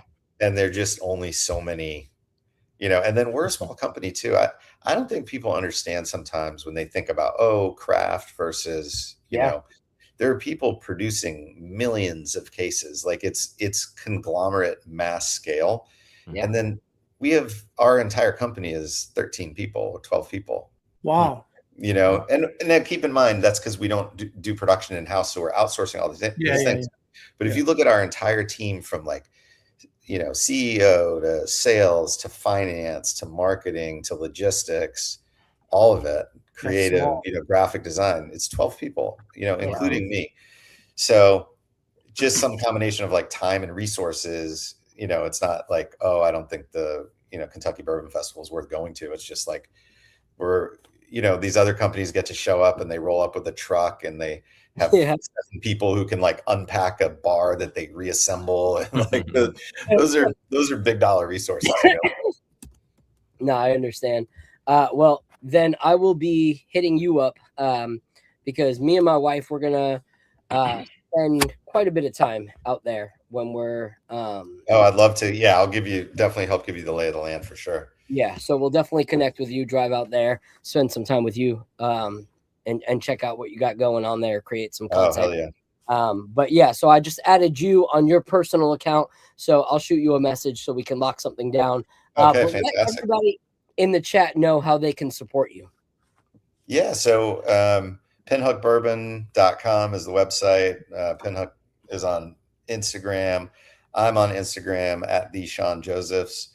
One thing I'd mention, because we talked a lot about the vertical and these limited releases, if you go to our website, there's something called Breeze. Breeze is actually the fastest that a horse runs before a race, but it's also like, obviously, it's a breeze. It's easy. That's the way to stay on top of all of our limited stuff, to make sure you get the vertical series every year, to make sure you get the collaboration series. It's a text to buy platform. So once you sign up, we don't send out a bunch of BS stuff. Like we're going to be like, hey, collab is here. And it's just like, once you're set up with, you know, your shipping and your credit card info, you get that text and you just reply yes. Okay. And then they're just going to ship you the bottle. So it's pretty frictionless. And we do a couple items every year that are Breeze only. So it's kind of like, you know, we don't have a physical distillery or gift shop. So it's kind of like our online virtual gift shop. So if you're into the more limited stuff and you want to make sure you get your hands on it, definitely check that out.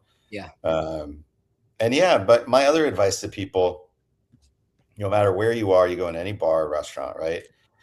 And whether you're going to have an old fashioned or a Manhattan, or you just want something on the rocks, you ask for Pinhook no matter what. And then if they don't have it, you go, I'll just have a Miller Lite. Yeah. I love that. So subscribe to what he was talking about, because you do not want to be me. You do not want to be looking on Facebook for the Pinhook Vertical Series 9-year, trying to figure out how many bottles you have to trade for that. You don't want to be that guy. You want to get it while it's available. So do me and yourself a favor and subscribe to that. So thank you, Sean. Seriously, it was nothing but a pleasure having you on here. I hope your Celtics fall apart and burn in the playoffs. I understand. And once they do, I will send you a message with laughter and you can blow me up. vile thoughts in my heart and my mind. But I appreciate you. I appreciate you guys. That was really fun. It's been a pleasure, Sean. Right. Great meeting you. And thank you for throwing out that life jacket for me. Appreciate you. Hey, that's what I'm here for. All right, y'all. Have a good night. Cheers. Later. All right. That was Sean from Pinhook Bourbon. That was a blessing to have him on. Hey, the 10-year Rye is on their site right now. Yeah. Well, that's this year's. That's this year's. I haven't had this year's yet. But I won't. If it's anything like last year's, it's incredible. Yeah. All right. So real quick, I want to give a shout out to Taryn Mosley in the building. He said they got to play Cat at the 4. They got to play Kolick. I agree on the play Kolick part. The Cat at the 4, that's going to be hard with Mitchell Robinson's injury history. When they do play the double big, yes, it looks beautiful. I don't know how often we can play it. I think against small teams, we got to stay away from it. But with bigger teams, we have to utilize it. But I'm excited, guys. All right, because we got 2 people in the back that I'm so excited to chop it up with, because these guys have been seriously just a blessing to have on the chat. We had Joe from AC previously jump on up. And then last few weeks, you guys met my guy, Tony Tone. And like I said, he's building his new online presence when it comes to like YouTube and everything like that. He's mostly on Facebook and Instagram. But I seriously, like, this dude is just a standout dude. So I love the opportunity to have him on. He texted me on Facebook earlier, was like, yo, I think I got some time tonight. And I was like, yep, time to roll through. So we got my guy Joe, we got my guy Tony Tone, and we're just gonna lock in real quick. So give it up for those guys. What up, Joe? What up, Tone? Yo. What's going on, fellas? Yo, salute. Thanks for having me on, man. Of course, bro. Always a pleasure. Appreciate you.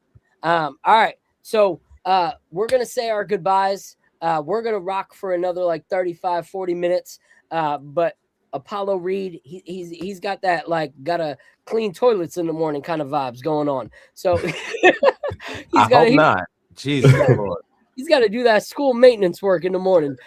So real quick, Apollo, I want you to give your thoughts on this upcoming series. How do you think we're gonna fare? I think it's a series that we win. I'm looking forward to seeing how the offense, the schemes that Mike Brown throws out there. I want to see how we run in the playoffs with a new coach. There are some challenges with the Hawks. I'm not gonna act like they're just a team we're gonna walk over, because they're not. I think this might be a six game series, probably more like the Pistons series last year, something that's a tough series, that we're gonna have to fight for all 6 games. But I think that especially because of the length that they have, they make it hard for Brunson. But I think there's strengths that we can take advantage of versus them, especially the size on the interior with Cat and Mitchell Robinson. So I think we just need to enforce a lot of that and just make sure that we enforce our will and just outplay the guys. I'm looking forward to seeing what Mike Brown's going to do. But like I said, I think this is a 5 to 6 game series. If we play the way we're supposed to play every single game, so I'd say it's a 5 game series. Okay. All right. I appreciate that. We're going to break down that series a little bit more in detail. I'll miss you here. But we'll get your thoughts again next week. Appreciate you, bro. And always make sure scrub up and down. Don't go too fast so nothing splashes back at you. I don't want nothing to splash on me, bro. All right. No splash effects. No toilet work for me. No toilet work for me. Thank God. You're gonna put you back at the pool. You're gonna be mad. Yeah, that's and I got to deal with the pool again tomorrow. I already know. So at least I'm prepared for it this time. At least in the morning you'll know that nobody pooped in the pool last night. So you ain't gotta like fish it out or nothing like that. That's a horrible job. So hydrate, brother. Hydrate. Got you, man. I appreciate that, man. Salute. All right, have a good night, bro. Take care, brother. Salute, man. Peace. All right, gentlemen, you guys came at the perfect time. All right, because this last hour we're gonna be breaking down this series against the Hawks. All right, this is a series that I'm excited about. It's one that honestly, like out of the 3 teams we could have played, it's probably the last team I wanted to play. Out of the Raptors, the Magic and the Hawks. The Hawks were the last team that I wanted to play out of those 3 teams, but New York luck, here we are. We're playing the Hawks. All right. So let's talk about this a little bit. All right. Because with the predictions of the series, it's out there in social media and it's out there all over broadcasts and stuff like that. ESPN panelists give it 12-0 in favor of the New York Knicks. Out of 12 analysts that gave their predictions on the series, 12 gave it to New York. Hey, at least they're finally getting something right. Right? I actually hate that. I like when they are against us. Underestimate, well, that's a good way of looking at it too. But hey, man, they finally got us. Give us some props. They've been hating on us for too long, man. So much hate. I feel you. I can't. Way too much hate. You guys know what I'm talking about. Come on. I do. That's why seeing this stuff was kind of like, dang, okay. Steve Ashburner of NBA.com said the Knicks are going to win it. Multiple betting analysts said that if you're going to bet on either team, it should be the Knicks. You heard that, Big Perk? You heard that, Big Perk? Yeah, Big Perk is crazy right now. And then Ben Stiller says Knicks in 5. And if Ben Stiller says Knicks, it's got to be Knicks, right? It's Ben. All right. So let's look at the head-to-head summary before we start giving predictions. All right. I'm just going to break some things down before I get each and every one of your guys' thoughts. All right. So in the games that we played with them, the Knicks beat them twice. They beat us once. But all the games were tight, high scoring, and very in the clutch wins for either team. But we tended to execute better in late game performances. So in the first game, the Knicks won 128-125. The game that we lost was a bit of a, in favor of the Hawks. They won 111-99. And then in that last game, we beat them 108-105. So the main pattern was that clutch half court execution for the Knicks. Like we were able to, like in clutch moments, make it happen. And the main thing for the for the Hawks, was that they played with faster pace. And they were explosive on those scores, like running scores that made a difference in the game. So, which over 7 games can be a bit draining, especially for a team that has not played with that kind of pace. So if this round like goes more than 5 or 6 games, that can be more of this affects the Knicks in the next round. The pace and aggressiveness and physicality that they play with. I don't think it necessarily affect this round as much, but if it goes more than 5 games and they're playing with that kind of pace and aggressiveness, that can affect us more so in the second round. So when it comes to outstanding players, for us, it was Jalen Brunson. He was clearly the clutch player in a lot of those games, especially in the fourth quarter. And Karl Anthony Towns had a 36-point game where he also put up massive rebounds against the Hawks. And then OG and Mikal both played well in those games, which is important because there's been some games where OG and Mikal have kind of ghosted and we're like, what the freak is going on? But against the Hawks, which is a team that you would think maybe they would not play as well because they are strong defensively and they also have that length. That's when OG and Mikal actually showed up. So for them, the most consistent player was Jalen Johnson throughout the whole thing. And then another thing was Nickeil Alexander-Walker torched us 2 games out of those. One of them where he had 36 points. And then CJ McCollum's veteran shooting also played a fact. And we allowed Okongwu to go 31 points on one of those games. Our top defenders in those series were Anunoby, Bridges, and Josh Hart. And their defensive juggernauts were Dyson Daniels, which can play a factor as well because a lot of Dyson Daniels was on Jalen Brunson. They put their best defender on Jalen Brunson, and he had problems a lot throughout that scoring. So that's a matchup for us to watch and to make sure that Jalen Brunson continues what we've seen in these last few games where the ball was moving. So it's not ISO Jalen because Dyson Daniels and a double team can stop that. But overall, the Knicks were better team defensively, and they pretty much banked on Daniels as their point of attack defender. And then the last thing we'll look at is Jalen Brunson this season had 30 points and 32 points per game. And he was 7 to 13 assists in those games. So the games that he was high in assists, we torched them. So that's a key factor. So the best player in all of these games was Jalen Brunson, no matter what, even with Dyson Daniels on him. So I think that's a huge thing. So the overall matchup breakdown, Knicks won that series. The best clutch player on the whole court was Jalen Brunson. Stronger team defense went to the Knicks. More reliable half-court offense went to the Knicks.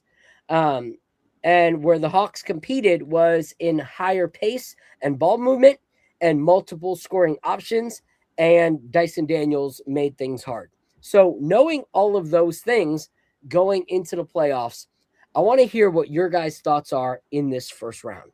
And I'm going to go with you first, Tone, because I want to know what you think when it comes to this first series, what you're hoping to see, what things kind of worry you, and where you think this series goes in 7. Yeah, no, thanks. We're in the playoffs again, guys, so super hyped about that. Number one, to your question, where do I see the series going? So my concern, I'll start with the concern and work to the positive. My concern would be along the lines of the 3-point shooting. I think I mentioned that in my last time I visited you guys. The 3-point shooting guarding that 3-point line. The Knicks didn't really seem to fix that closing out the season. So that is a point of concern for me. And then also with Atlanta, I would say the doubling up on Brunson. So we all know that the size they size up on Brunson every time. So that double teaming Brunson, forcing him to have his forcing the ball out of his hands, I think is going to be a concern. However, you guys were talking about earlier, Coach Brown has been versatile in his coaching style. So I would like to see the adjustment where Brunson plays off the ball, throughout the series. Number one, it's going to help him, retain energy throughout the playoffs if he plays off the ball a bit more instead of just being ball dominant throughout the series. Even though you brought up a good point that Brunson was the best player, throughout the season. The playoff series is a different animal, especially when it's back to back. So, that's really where I see, where the coaching and Brunson's play, where those have to match. And then lastly, just I guess, my take. I believe it's cliche, but Knicks in 6. I think the Knicks lose the road games due to hot shooting by Atlanta from the 3-point line. I think that's going to catch them at some point throughout the series. Yeah. Otherwise, if they can eliminate that, the 3-point shooting, at least on one of those road games, then I say the Knicks in 5. Yeah. So to your point, Jalen Brunson was the best player on the court, but he was also averaging above average Jalen Brunson numbers in assists. So that's a key factor. Like, we have to see that Jalen Brunson selfless kind of basketball in order to win, because these guys, Dyson Daniels himself, makes things difficult for Jalen. But if they start to see that Jalen regresses when it comes to like the assists and he doesn't want to give it up and he wants to play like hero ball, that's when they'll throw a double on him and be able to lock him down, like, for sure. So I definitely think that it's important that Jalen Brunson keeps the ball moving so that we're able to actually see the New York Knicks execute the way that we have, because he had 13 assists in one of those games, so we got to make sure that Jalen Brunson is effective. And we saw in those last few games, even in that game against Atlanta, that when he moves the ball, he's still an elite basketball player. Like, he's still able to score. And so that's what I want to see from him in general, is don't just score, like, move the ball, use that pick and roll with Cat that works so well in the last 4 games of the season. And it'll allow you to be the elite player that you are, but also allow everybody else to eat so that the Hawks have to second guess double teaming you. So I think that was great take on your part. What are your thoughts when it comes to this series, Joe? Yo, man. Well, I'm listening to what you guys are saying. There's a lot of good things coming out. Let me touch on one thing real quick. The last game we played the Hawks, we won 108-105. And Jalen Brunson shot 11 for 26. I don't see Jalen Brunson having a usage like that with those numbers in this series. I think Mike Brown is going to pivot a little bit to give more shots to Josh Hart to get him open. He's going to be our option in the corner, or OG Anunoby. I think OG Anunoby is going to be our player to watch, and I want to see how he fares in this series, because I think he's going to be our X factor, and he's going to be the guy that, A, gets the good assignments, defensive assignments, and B, is hitting his shots. So when it comes to the series overall, I got us winning easy money against this team. I'm not scared about this Atlanta Hawks team at all. Like, I'm not spooky in the woods, not one bit when it comes to the Atlanta Hawks. They might get one game out of us, but listen, our bench is insane. We got Mitchell Robinson, Jordan Clarkson, Landry Shamet, and Miles McBride. Who do they have coming off the bench that's shooting like McBride, Shamet, and Clarkson? Like, come on. I don't see it. I don't see it at all. Another thing I will say, we have an X factor, and his name's Jeremy Sohan. He's going to come in the game, and he's going to lock things down on defense. He's going to be a distributor. He's going to be an outlet, and he's going to get some good rebounds for us. You watch. But yeah, regarding what do you think the series goes? Like with all those factors, how do you think that we fare in this series? I think this is going to be easy money for us. I know a lot of people that are saying that they think this Hawks team is gonna give us a run for our money, but man, I think we're gonna blow them out in the first game, and we're gonna send a message. These guys wanted to see us in this series. They said, "Oh, we want to tank and we want to play the Knicks." Guess what? Bark, bark, bark. Our players, we're coming at you, boy. Guess what? You guys just woke up the beast. You guys have no idea what they've gotten themselves into, man. And I'm going to say it, and I'm going to say it loud, because I'm not going to have a filter when it comes to this, man. I think the Knicks are going to sweep the Atlanta Hawks. Give them a game. Yeah. No. Listen, Right. man. The way that Mitchell Robinson is playing, when he gets in the game and he locks these guys down on the offensive rebounds, yeah, I know we're saying the perimeter defense is a little lack. It's been like that all year. Mike Brown is going to make the adjustment. He's been doing it all season. Yo, salute to Mike Brown. Hell of a season. Salute to him, man. Because you know what? A lot of fans have been saying Mike Brown hasn't been doing well for us. But I'm going to say he actually has been developing our players. I think Deuce has taken a step if he didn't get injured. Mitchell Robinson has taken a step. I mean, Cat hasn't really taken a step, but I think Cat has been in his own head all season. But I think there's multiple players. Jordan Clarkson, he put Jordan Clarkson on the bench to get him to wake up. He came back in the Jazz game, and now he's a scorer for us. Yo, Jordan Clarkson's going to be a big piece in the playoffs. And if we can put him in with Tyler Kolek in certain situations, that duo is disgusting. Tyler Kolek and Jordan Clarkson game is the best two-man off the bench duo in the NBA. Yo, say otherwise. Yeah. No, let me throw a little caution in the wind. I agree. I think we should win. We should win in 5, max 6 games. But let me throw a little caution in the wind, because us as Knicks fans, we see the Knicks with Knick goggles. You know what I mean? It's like when you had one too many drinks and you have the beer goggles and you see the chick and you think that she's beautiful. You wake up the next day and she's not what you thought you was looking at. So I like to take a little bit more objective look at the opponent and try to think about paths for their victory, how they could attack us, where our weaknesses are, etc. I see the Atlanta Hawks very similar to the way that the Pacers attacked us last year. This is a team that wants to get out in transition. They want to play fast. They are 9th in 3-point attempts per game and 8th in percentage since the All-Star break. They also are 5th in fewest 3-pointers allowed and 8th in opponent 3-point percentage in that same time frame. I think keys for us to victory are going to be the turnover battle. If you look at the 3 games that we played against them, I think they beat us in the turnover battle 2 out of those 3 games.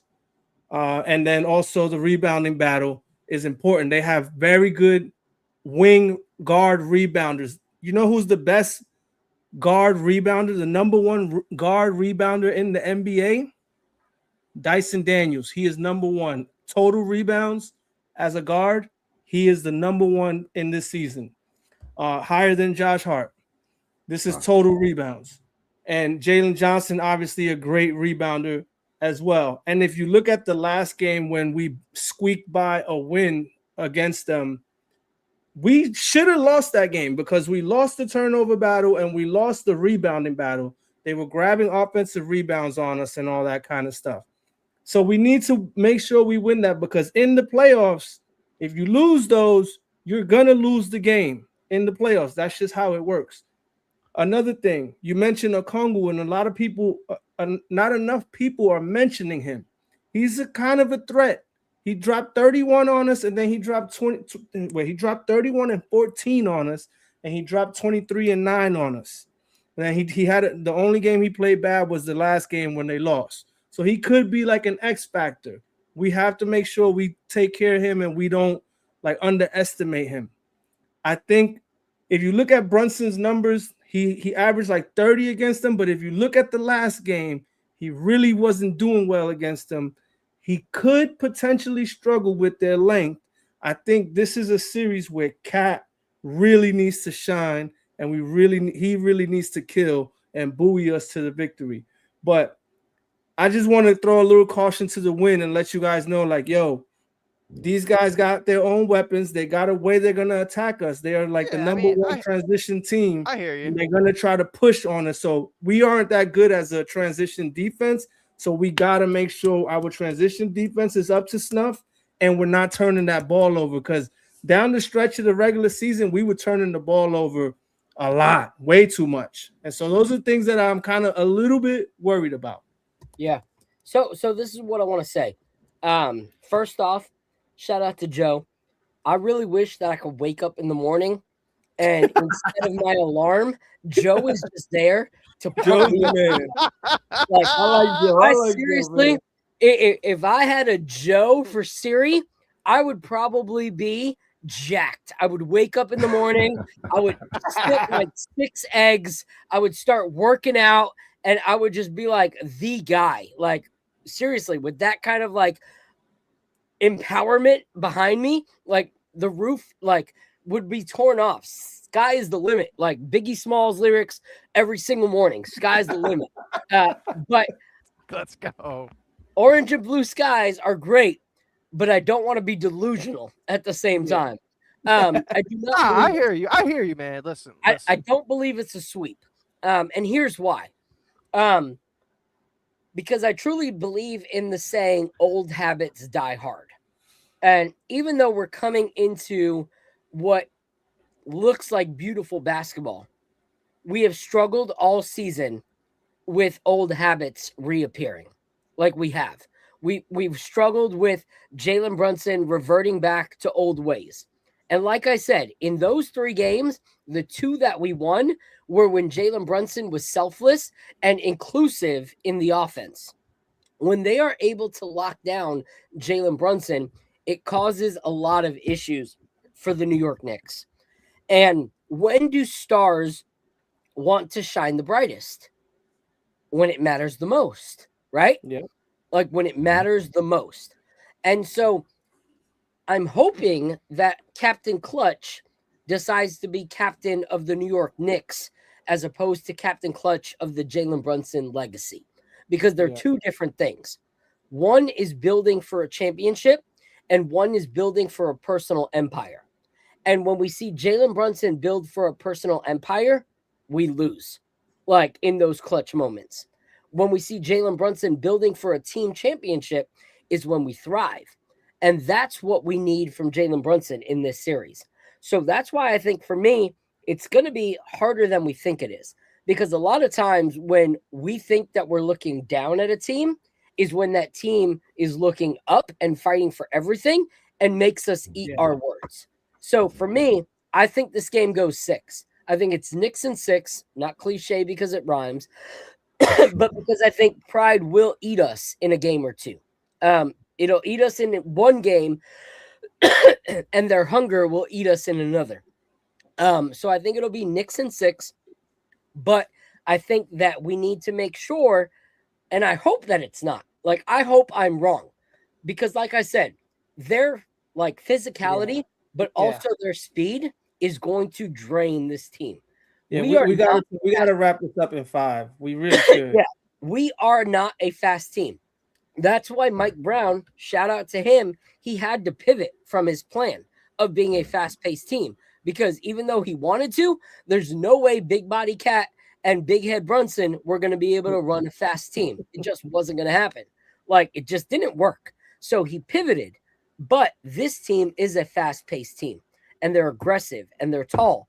And so if you go 6 games with them, that's going to make you more exhausted for the next series. Yeah. And that's not what I want. I don't want the Knicks to be beat up in the series. We So got the for Celtics me- next. So Exactly. Right, exactly. So for me, Right.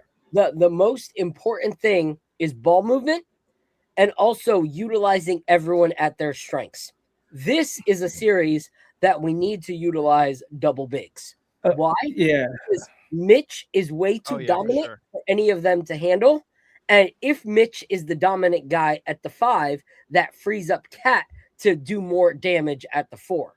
I don't believe Cat is physical enough to be dominant at the 5 against the Hawks.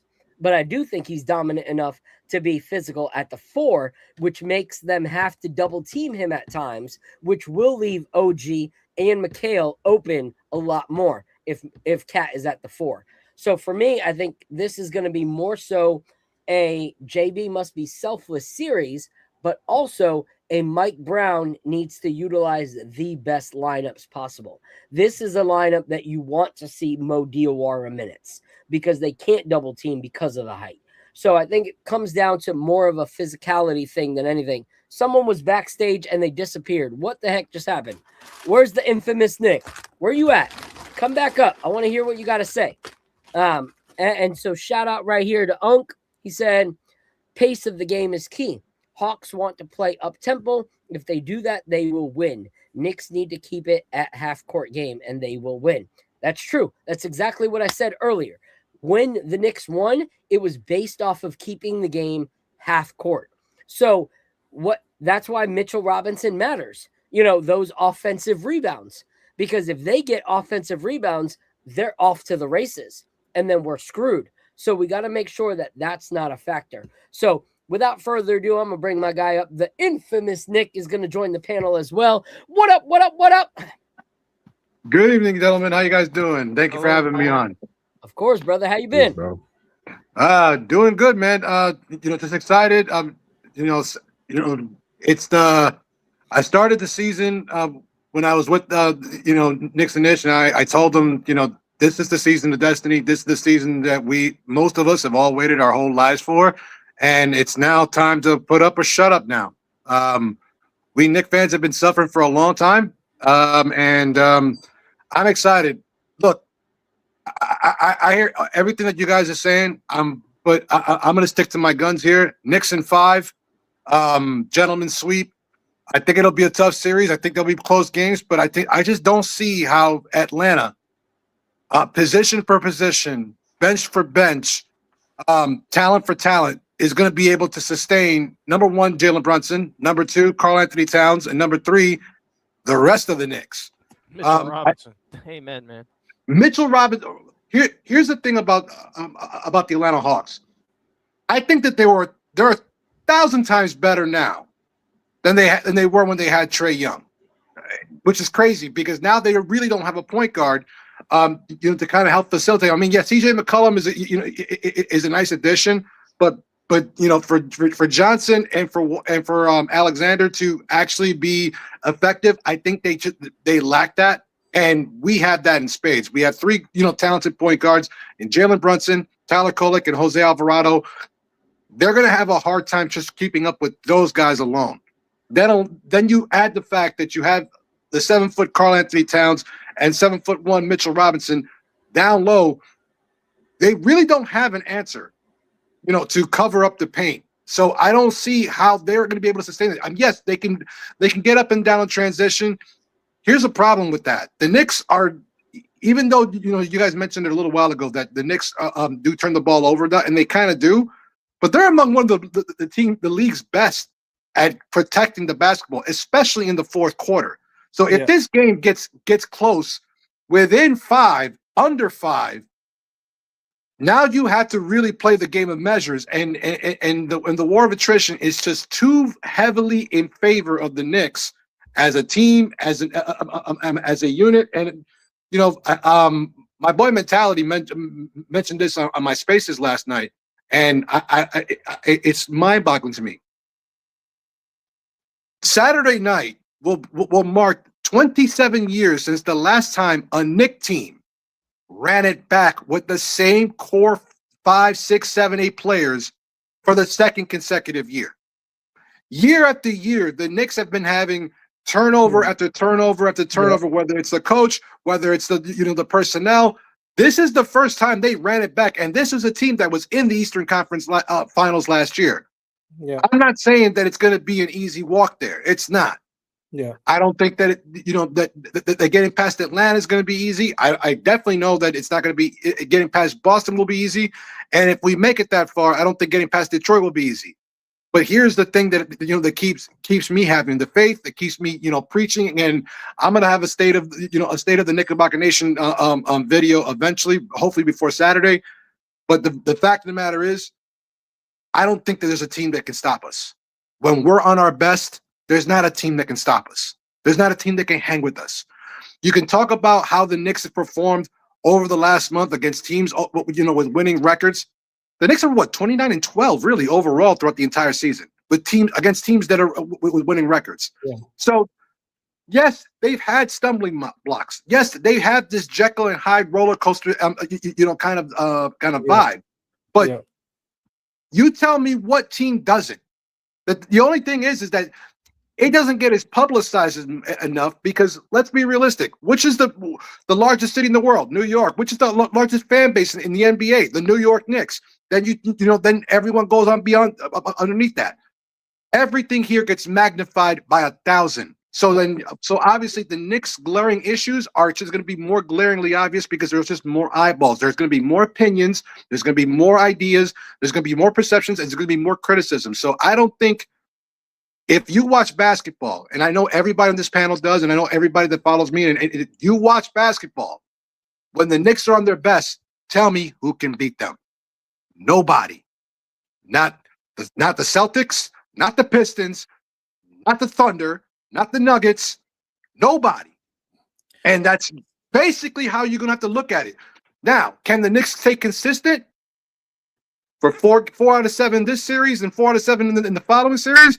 That remains to be seen. But Phil, you're absolutely right. If the captain is captain of the Knicks and not captain of his legacy, and just trying to be, bully ball, big body Brunson like Big Perk likes to talk about. Hold on, I'm going to show it to you. There goes 1. There goes 2. And right here is where number 3 is coming. Where's the NBA Cup one, man? Where's the NBA Cup one? Dude, if they don't have it, why am I gonna have it? All right. So this is what I'm saying. I love your passion. Coming. I love your It's zeal. coming. Like I love it. I love your passion and your zeal.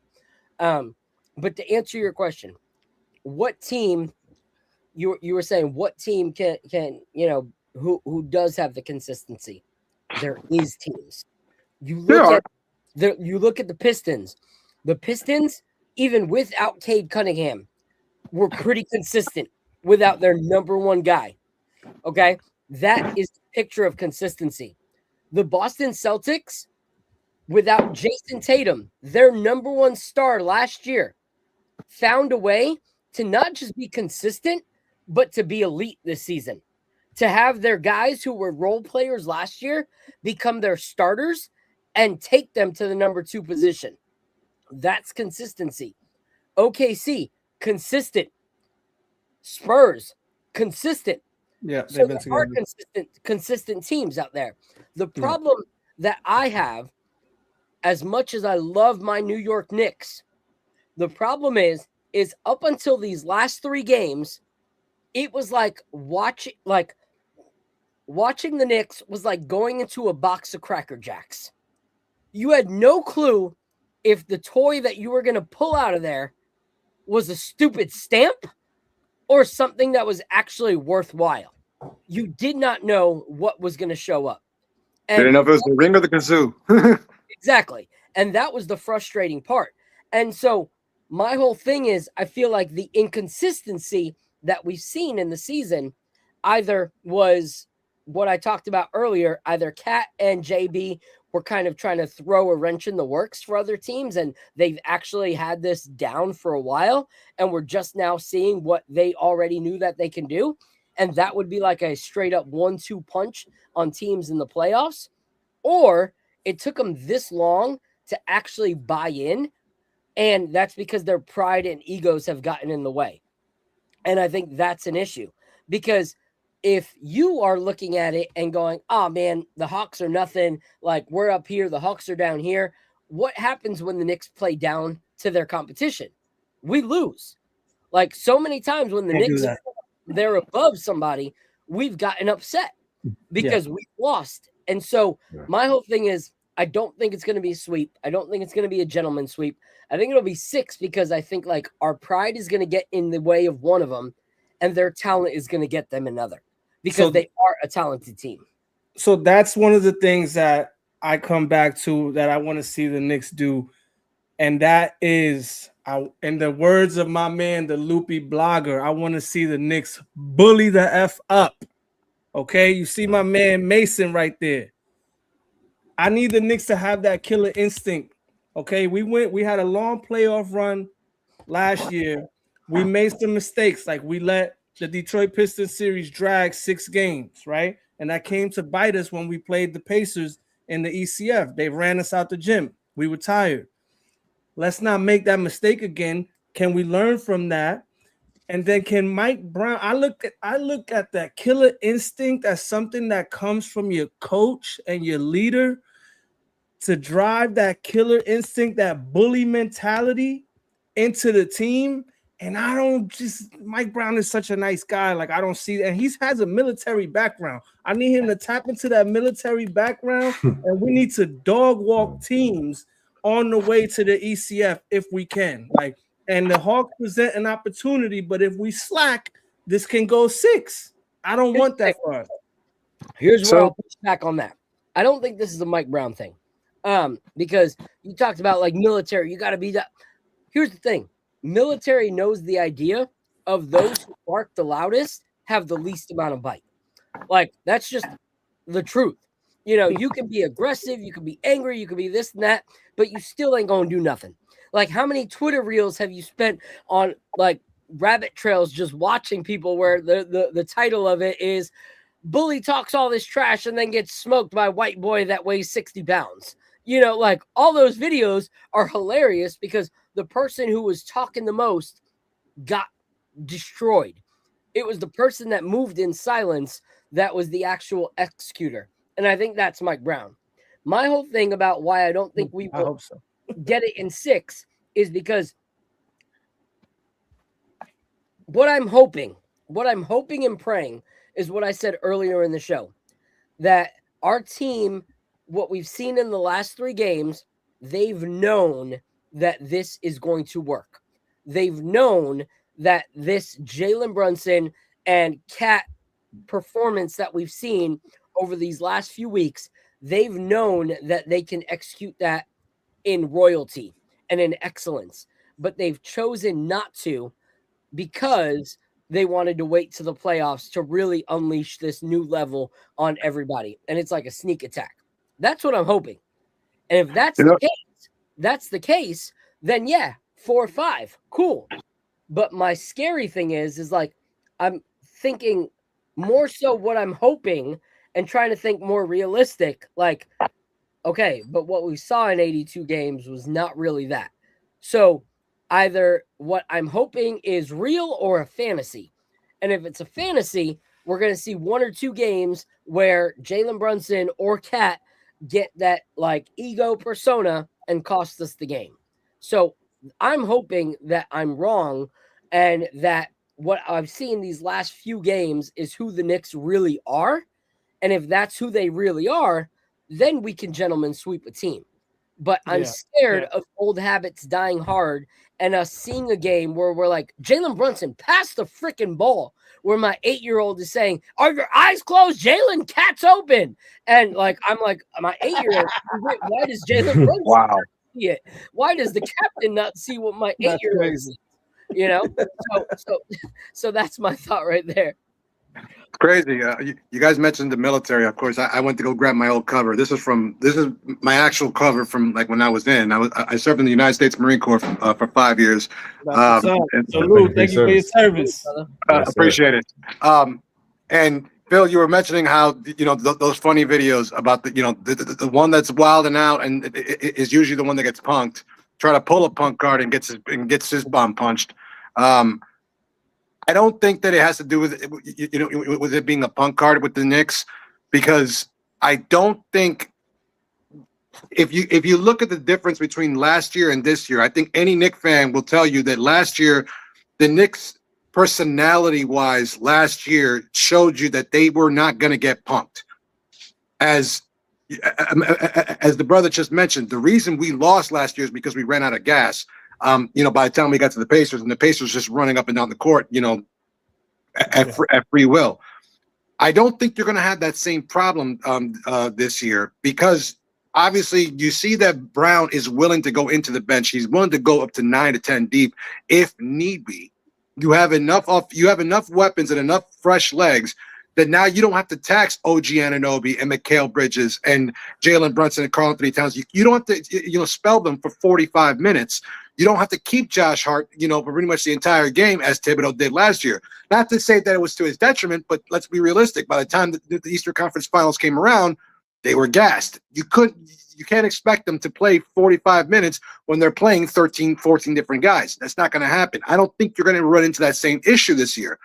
Now, with the consistency thing that you were just mentioning, that's absolutely key, because when the biggest issue that was last year is that what did the Knicks do when Jalen Brunson's off the court? Now that you have answers to that, you have a Karl Anthony Towns that you can funnel the offense through. You have OG Anunoby coming into his own. And you already know, given Mikal Bridges has not been performing, he's pretty been much of a letdown this entire season offensively. He's only had maybe, a handful of good games where we can say, that's the Mikal Bridges we traded 5 picks for. Yeah. But I do think that with the system that is in place, it's still perfectly designed for Mikal Bridges to operate that mid, as long as he's not being tasked to defend primarily the point of attack. You have enough guys that can attack the point of attack on the offense. So now that you have OG Anunoby, you have Mikal Bridges, you have Josh Hart, you have a Mohamed Diawara you could throw at him, and then you also have Jose Alvarado, being GTA, Grand Theft Alvarado. You always got to be sure where the hell on the floor he is at. I think that there's just enough. This team has a different character and a different vibe. Yes, it's a little bit hard to swallow sometimes, because we fell in love so heavily with the team of last year because of their grit and their moxie and their the never die attitude. But I think this team is a little bit more talented. They have a different identity. They have a different, and let's be realistic. Statistically speaking, you already know the numbers. I don't think I have to go into that. Top 5 in offense, top 8 in defense, best fourth quarter team over the last 3 months. This team is primed. It's a matter of, I think Phil mentioned it perfectly, if they don't play down to the competition, as my sister would say, play with their food. And if they take care of business, gentlemen sweep, bring on Boston. Yeah. And here's the thing. We're talking numbers. I also want to talk numbers. We talked about how we lost to Boston. Okay. I mean, how we lost to the Pacers was pace. The Hawks are number 4 in pace all season. You want to know where the Knicks are in pace? Dead last. We're at the bottom. Out of 30. Yeah. 27th out of 30. Yeah. So that's why I'm saying I don't think it's going to be a sweep, because pace alone is an advantage of them by 23 teams. Like, it's a drastic difference. It's not like they're 18 and we're 27. They are number 4 in pace, and we are number 27 in pace. So I think in 1 or 2 games, that's at least going to play a factor. And like I said, I think we still win the series, but I think that we go in there a little bit exhausted, because I think it's going to go 5 or 6. I think 6 personally. I'd love it to go 5. But this is my hope right here, and I'll share this screen real quick. This is what I'm hoping is the case. My guy Knicks Recap had the same thoughts as I did, that maybe Mike Brown had this plan all along. And I talked about this earlier. You hear Jalen Brunson's tone when it comes to this interview, and it makes you think that he and Kat have been kind of playing a little bit incognito on how well they know that this is going to work. So here we go. Incognito. I like that. Like, Yeah, I didn't see this, so yeah, I want to see this. well, do you think Look at that start. it's an effective play that Yes. maybe should have been utilized a little bit earlier? Very effective play. Okay. Look at that start. Two-man game with Brunson's really taken off the last 2 games. Is there a reason why? I it's can't been- even look. Bro, they've been holding Right. it in the That's pocket. crazy. They've been He practicing can't this even all look at year, the bro. camera. They've So been let's finish saving this. this. Let's finish this. so much better, so effective? I just think that we've had good convos in the days, and you know, those convos are showing up in the game, especially in the last 2 and the fourth quarter. You know, when things get My man Cat, high my man pressure Cat got the look on his situations, we've, face like I don't leaned know on shit. each other. He looks like he's trying He's saying I to. don't know shit. I know He's trying to say nada. I'm not guilty, yet I know every single thing that happened right, in the right, scenario. right. Here we And go. trusted each other in those situations, and it's been very good for our team. So, you know, shout out to JB and shout out to the guys on the team trusting us in those situations. Always had a great relationship. Me and JB have always been, we've always been good, you know, and we've always been good. So, the ability for us to have open and honest communication So and conversations. you know what this reel reminds me of? You ever come across one of those reels on social media where it's like the girl or the guy get caught cheating and they're trying to like be like, nah, this girl that doesn't have anything on right now that's completely blurred out in this video, like she's just a friend. Like we're here just hanging out. Like nothing's going on. And I'm like, what is that? Like, what is wrong with you? Like, how do you think you're getting away with this? Phil, Body- allow me to take it to the bodega for a second and just say, that's not me. That's not I me. live on the high Right. floor. That's it. That's no Yo, me. body That's no language, me. body language, and eyes was telling it all. Like, I mean, that was just yelling out loud what they already knew. Exactly. Yo, Tone, Like do that, you that have to me, what? Oh, my bad. I was gonna ask Tone because he kind of didn't jump in on this one yet. Like, what are your biggest? Because we all like think the Knicks are gonna win in 5 or 6, but like, what are some concerns that you may have with the series? I think you might have mentioned a couple of things when I stepped away, like the fast break points and all that Oh stuff. yeah, exactly. So again, around the 3-point shooting. That's my number one concern. The double teaming on Brunson. Again, that's my concern, and overplaying Brunson. So if, again, to your point, we want to utilize him efficiently throughout this series. However, if they start doubling him and he's inefficient, he can't get the ball down the court, we're going to have to play off the ball, throughout the series. And I think throughout the playoffs, honestly, because throughout the season, I feel like all teams, most teams have doubled up on Brunson, so and he's been inefficient. When they do that, he's honestly not an efficient play at all. And then he dribbles a lot. So I just want to see him move the ball when those situations come in. As Phil said earlier, just put the team first. That's gonna be key. And then one other note I want to mention, the bench as well. So I was thinking about Alvarado. We were talking about the lob. So I'm sorry. Actually, let me take a step back. There was a note. I was thinking about Towns at the 4. So what I do like about Towns at the 4 is, yes, I definitely agree. He can be more efficient in that role, particularly since it's going to open up Lob City for Mitch Robb, because I feel like that is going to be the key right there. We've seen it at the end of the season, Alvarado to Mitch, Brunson to Mitch. That Lob City seems to be coming back. So I really hope they can utilize that with that double big lineup, particularly in this playoff series. yeah. And one thing that like I love about what you were talking about is it's not hate for Jalen Brunson at all, because he's my favorite player on the team. But you got to look at certain things. Like what made him so untouchable before was teams could not figure out how to stop him. Like his leg work was something that people did not expect. Like his footwork was insane. But footwork when you're 1-on-1 against a defender, as opposed to if you're 2-on-1 against the defender, is a completely different story. And then you add height to the demographic as well. Now, not only are you having to be creative with your footwork, but you also have to be creative on what you do with your shot. Like if you got a guy that's 6 inches taller than you or 4 inches taller than you on defense, and then another guy who comes that's 5-6 inches taller than you, now it's a really rough situation. And that's when we've seen Jalen Brunson struggle. And that's why I'm saying my hope, my prayer to my Lord Jesus Christ is that Cat and JB have been kind of hiding their ace underneath their sleeve. Kind of like I feel like when we watched that interview, neither of them wanted to admit it. It was like a Shaggy, it wasn't me 90s moment, like that's what I felt like watching those interviews were. It's like, caught me in the shower, it wasn't me. That's what JB and Cat were in that video. Yo, we laugh about this, but like keeping stuff in the back pocket is a real thing. Remember last year, Tibbs played drop ad nauseum. We play against the Celtics, and he switches deep. He plays switch defense out of nowhere. Like, dude didn't play that the whole year, and we lost to the Celtics the whole year. And then he just go. And I'm telling you, Mike Brown was watching the whole Knicks thing and how it unfolded, and he's like, "Yo, this is how I'm going to approach the regular season.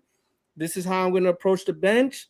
I'm not going to show these wrinkles until the postseason." So that and look, and he's also been in his own playoff stuff. He's been around crazy minds like Popovich and Steve Kerr, and he's probably seen the way that they approach these different things. And so he's probably taken things from them, and he's like, "Yo, this is how I got to approach the whole thing in its entirety. Like, whatever, we'll get 53 wins. Getting 60 wins isn't the goal, right? Yeah. Like, whatever. The goal is to win the chip." So I'm hopeful that he has kept something in his back pocket. It seems like he has, and I just can't wait, man. I can't wait. That's my hope. That's my hope is like we get there and all of a sudden it's like, holy crap, the Knicks just got 42 assists in the game. Like, what is going on? JB, most of his shots off ball. Like, let's see that for sure. Yes. Without further ado, he ain't got his camera on real quick, but I want to bring on one of the newest members of the KOT family, Mr. Rye himself of the Knicks Life Crisis. He's going to come on up. Al's co-host, assist or host, whatever they do it together. Of the Knicks Life Crisis, 40-year-old men talking about dad life and Knicks basketball. Let's get his thoughts. What up?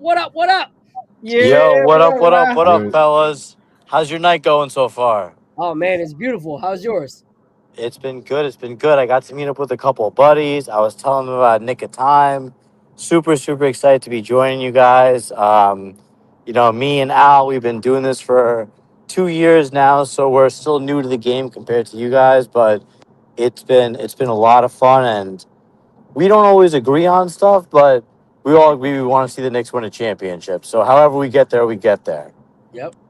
So right now we're talking about this Hawks series. What are your thoughts? Like how many games do you think that it takes for the Knicks to put away the Hawks? I love that question because I've been losing sleep over it, so I'm glad we get to talk about it tonight. I gotta go. Mike Brown. Listen, Al knows how I feel about Mike Brown, but I want to really feel like this is something that's a real thing for us this year. I want to see Knicks in 5. I want to see us handle business in 5. I know it's a stretch. A lot of things have to break right for us, but we got to set the tone in the first round. We got to show that we're the real deal. You can't be burning energy with these guys when you got the Celtics ahead of you. And, even if it's the Pistons, if we get to the ECF, that's a physical series. We need Mitch Robinson. And it does not happen if we're playing 7 games in the first round because it's a slippery slope and we have a tough matchup, but we have the talent. The question is, do we have the coaching? And, if I drink enough, we have the coaching, but if I'm not drinking enough, I'm very, very concerned. All right, so let me ask you this, because I know you're a little bit of a Mike Brown disclaimer, Rye is not a Mike Brown fan, if you couldn't tell. You're a little bit of a Mike Really? Brown. He's what you would call a Mike Brown hater. Let's say Yes, let's say I'm a hater in general. I'm a Tibbs Tell him how you hater. really I was a feel. Mike Brown hater. I stay hating.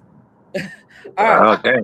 All right, Mr. Haterade. All right, let me ask you this real quick. Let's say the series goes 6, right?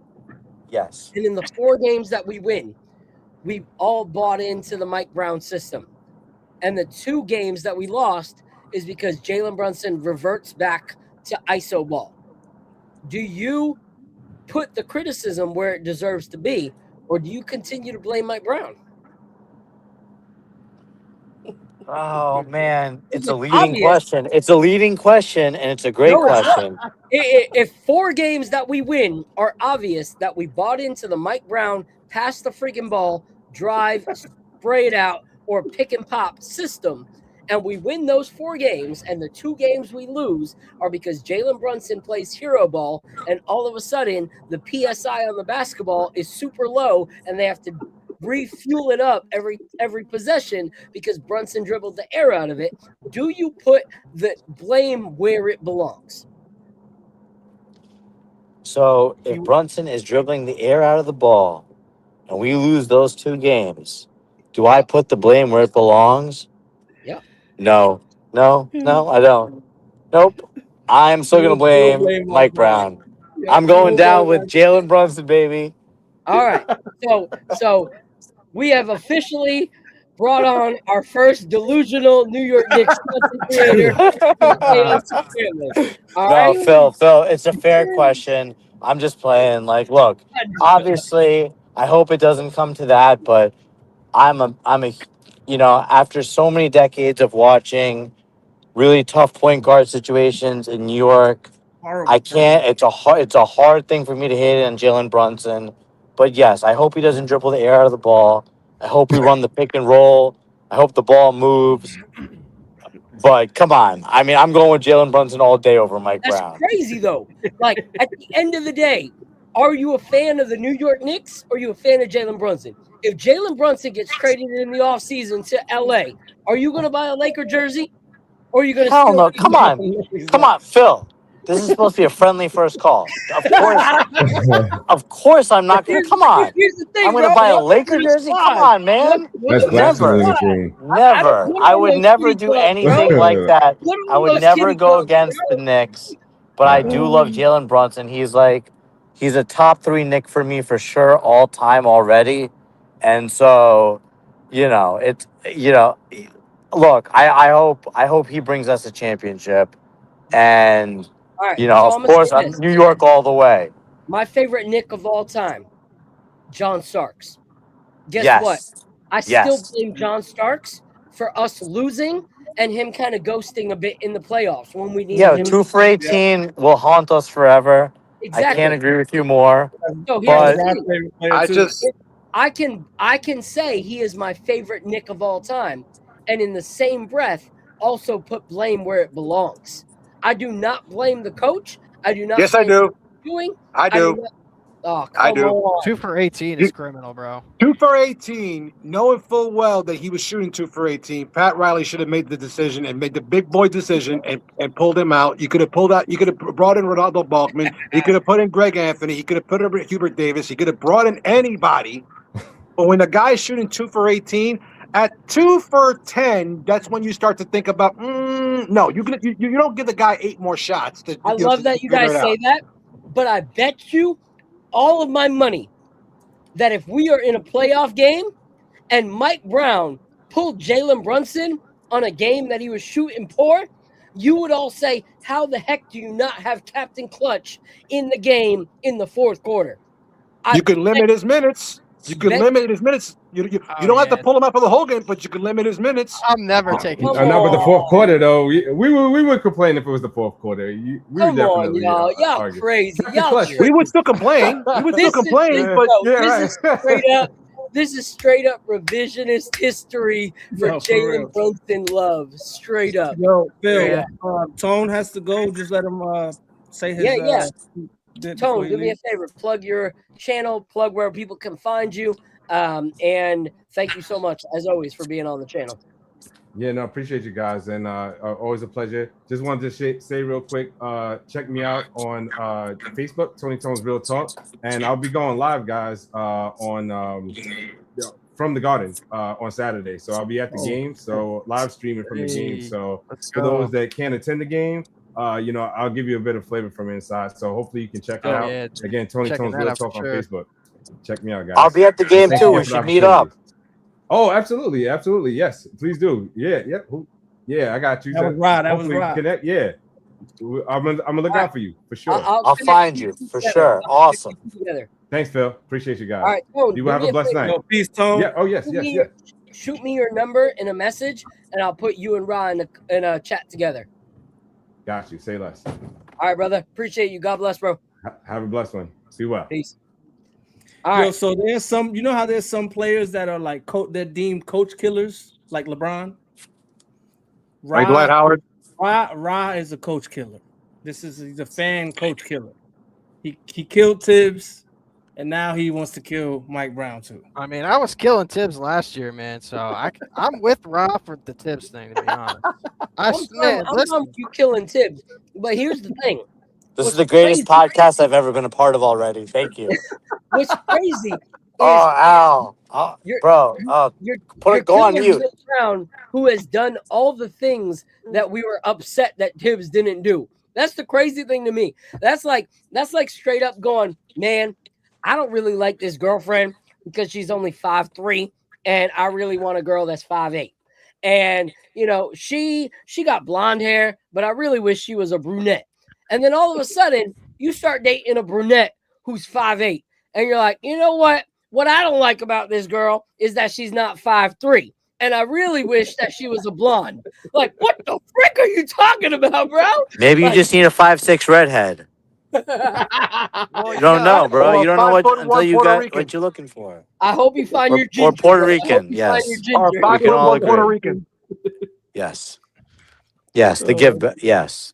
Or So maybe, exactly, or we don't know. We don't have maybe yet, and you can't tell me I got to decide on love between Tibbs and Mike Brown. At that point, Phil, if it doesn't work out with the Puerto Rican, you might just go for a 6'1" black dude. Oh yeah, Papa. Listen. As a Puerto Rican, no offense to Puerto Rican women because there's some amazing ones out there, but as a Puerto Rican man, having a Puerto Rican grandmother, a Puerto Rican mother, Puerto Rican aunts, Puerto Rican cousins, I said, no, senor. I do not want to marry a Puerto Rican woman. Hey, hold on. I got a Puerto Rican girlfriend. Hold on, bro. Are you Puerto Rican? With a Puerto Rican. Are you Puerto Rican? I'm Dominican. That's fine. I'm Dominican. Then. That's fine then.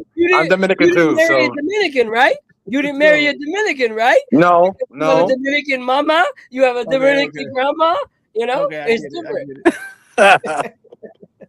All right. So let me ask you this, Rob. All right. Yeah. We get to the NBA Finals further than the Knicks have ever gotten.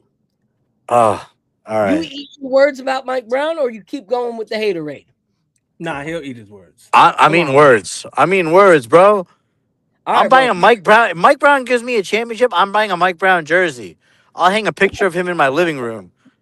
All right? Like, I'll eat all my words. I don't care. Give me a championship. What I'm going to do. I'm dying to be wrong. I hope I'm wrong. If we get to the finals, I'm going to fly up there with a thing of Campbell's alphabet soup. Oh, and God, it's just going to say Mike Brown inside the soup the whole time. Every single spoon you get is going to say Mike Brown over and over and over again. And I'm going to make you actually eat your words, literally.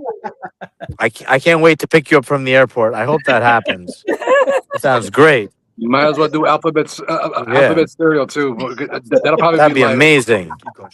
I hope I get to eat alphabet soup. Listen, I want to love Mike Brown, bro. I want to love Mike Brown. Joe, what are I'm your not trying to hate. Joe, you still here? Yeah, I'm here, man. What are your thoughts, bro? Well, yeah, for me and the Mike Brown thing, like, I got to rewind here, man, because I automatically think about last year, or not last year. Last year with Tibbs, man. And I'm just thinking, like, yo, I was jumping up and down during the regular season about DeLon Wright. I know you guys probably didn't like him, but I was like, yo, this DeLon Wright guy, man. Yeah. I was like, yo, It's he can okay. help us. Like, he's a good point guard. Like, we should Tibbs. Like, you got to start opening up your bench a little bit, putting some of these other guys. Because even Shamit, I was like, Shamit, Huck Porter, like, these guys can help us. And then the playoffs come, and I'm like, all right, you know what? Tibbs is going to turn it around. Tibbs is going to start using the bench. He's going to put in DeLon. He's going to put in Shamit. He's going to put in Huck Porter, and we're going to be fine. The Detroit series comes, and he didn't really use any of them. And I'm like, I'm like scratching my head, like, yo, Tibbs, like, we got to, it's getting a little late. We should have been using these guys already. And then by the time the Pacers series shows up, we don't have any of our bench guys ready to go.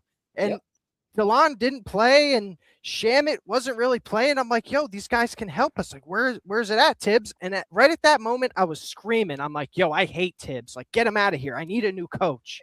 And then Mike Brown came here, and it was like, yo, this guy's playing the bench. This guy will put Shamit in the game. And you know what else? He's going to develop our young guys. He's developing Kolek. He's developing Diawara. I'm even seeing Kevin McCullough minutes out of nowhere. And Kevin McCullough looks awesome. I'm like, yo, who's this? Who's this guy? We don't win the cup without Kevin McCullough Jr. I said that 100 times. We don't win that cup without him. And then for Mike Brown to put Jordan Clarkson on the bench because of his defense, and he doesn't do it for anyone else because we're all playing bad defense. This is a team sport. If you're going to put one guy on the bench for playing bad defense, you should put someone else on the bench for playing bad defense. But Jordan Clarkson got another shot. It was the Jazz game. And when Jordan Clarkson came back in that game, it was like a homecoming for him. For me, man, that was the time when it all clicked for Jordan Clarkson. He felt like he was part of the team again. He was another one of the guys, and he was lighting it up. And then from there, he's been having awesome games. And I'm like, yo, Mike Brown. Like, he's been playing D. Yeah. Well, dude. And he's rebounding. Yep. Man, and he was scoring at will in the paint. And I was just loving everything I was seeing from Jordan Clarkson. And I give Mike Brown props for putting him back in the game, for putting him back in the lineup to help us. If that was Tibbs, he would have been banished. Exactly. He would have been traded. But let me say one more thing before I'll let someone else go, because I don't like to hog the mic. I think the same exact thing now for the playoffs is going to be true with Jeremy Sohan. I think we have a gem in the rut, and I think he's going to take a leap in the playoffs, and he's going to help us in certain situations. If Mike Brown can realize what he has in Sohan and can use him in the right minutes, he doesn't have to play 20. If he can play 10 to 12 minutes and give me 10 points in 10 minutes, we're going to win every single game this playoffs. Straight up. I agree. Yeah. I agree. So this is what I want to say. For this, before we start closing out, I want to ask just you, Ra. I want to ask you, what were the main three things you hated about Tom Thibodeau? Top three things I hated about Tom Thibodeau. One, I think, was I was on the Minute Please bandwagon. I really hated that we just didn't test anything out in the regular season, and that we kept to overplaying our starters. Two, I didn't like on that the hold on. On that first one. Sure. Are our starters' minutes significantly down this season? Yes. I think Yes, they are. Yes. They are. Okay. Great. Yes. And your hater, like, hate on Tibbs about lack of testing rotations. Have we seen Mike Brown throw in so many rotations throughout the season to see what works and what doesn't work? Some that we were like, that didn't work, but like he at least tried them. Yeah, we did. Okay. But Right. can I okay.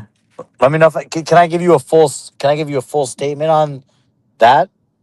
Sure. So we did see way more rotations, and Mike Brown.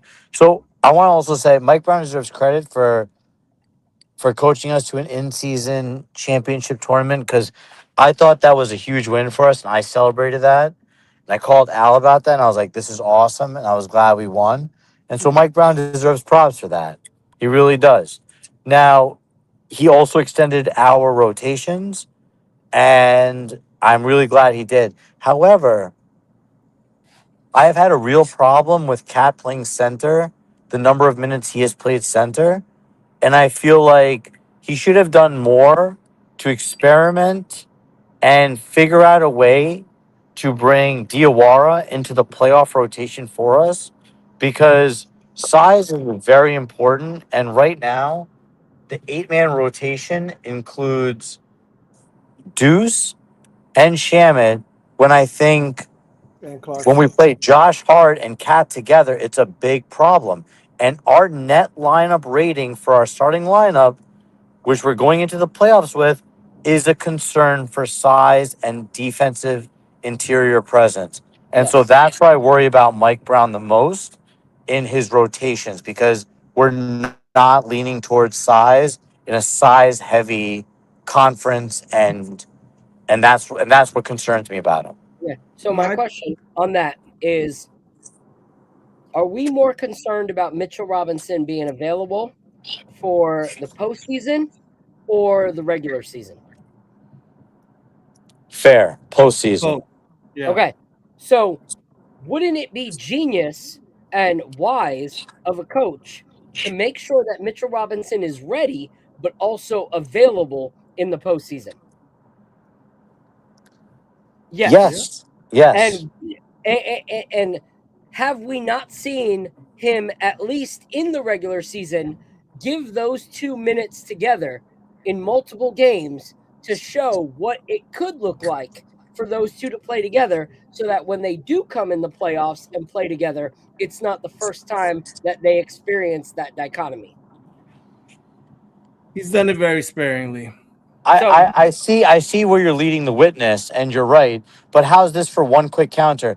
When has Mike Brown been extremely smart in the playoffs as a head coach in his history as a head coach? So this is where I would say you need to spend time watching the KOT breakdown of the Sacramento series, because it wasn't lack of Mike Brown being smart. It was lack of Mike Brown actually having an arsenal that can compete against a legendary Steph Curry in the playoff series. It wasn't Mike Brown being an inadequate coach, but playing with what you have with an inexperienced team from a guy who has led their team to multiple victories, and that's where the pain came through. So I would tell you to watch that series and see that, yes, there were shortcomings there, but this is a guy that went from coaching as an assistant to actually now coaching his own team against, the Warriors that were already elite and had that playoff experience. So that's where he got kicked in the teeth. What I would say is the Knicks have had actually easier playoff experiences under Tom Thibodeau to make it to the second round and Eastern Conference Finals, and got outmatched when it mattered against teams that we should have beat. Yeah, we were favorites. We should have kicked the Pacers in the teeth. Yet it was completely about coaching, and Carlisle destroyed Thibodeau when it came to coaching, regardless of the talent that was on the team. So Mike Brown has at least given us what it would look like to see Cat and Mitchell Robinson in the playoffs. And like I said, the team's whole goal was to make sure that Mitchell Robinson was available for the playoffs, because at the end of the day, they knew whether or not he played heavy minutes in the season or not, that our team was good enough to go into the playoffs. If we would have had a bunch of Huck Porty minutes where Huck Porty would have a game where he looked okay, and then a game that was like, why are you even on the court? If we wasted all those minutes for 5, our record would not be what it is right now. We would not be number 3 in the East if we were using all those minutes for Huck Porty to be the 5 and Cat to be the 4. So I push on that. I completely agree with the importance of managing Mitchell Robinson's minutes, because I do think that Mitchell Robinson is our ceiling.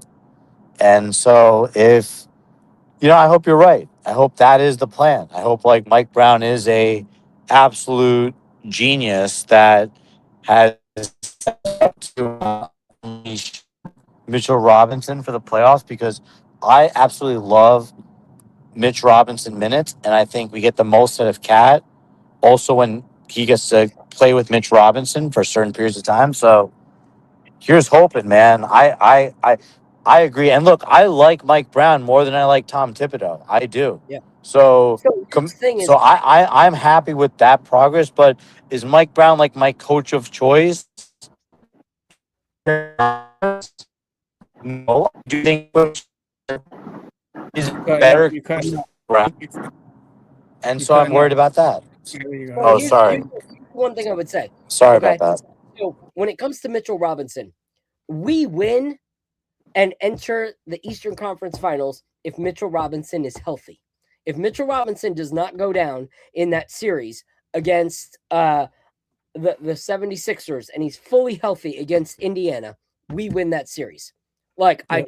truly believe that. Regardless of Tom Thibodeau's like poor coaching against Carlisle, I think Mitchell Robinson is that X factor and we go into the Eastern Conference Finals. I think Mike Brown, Mitchell Robinson's manager, and the coaching staff and health staff realize that.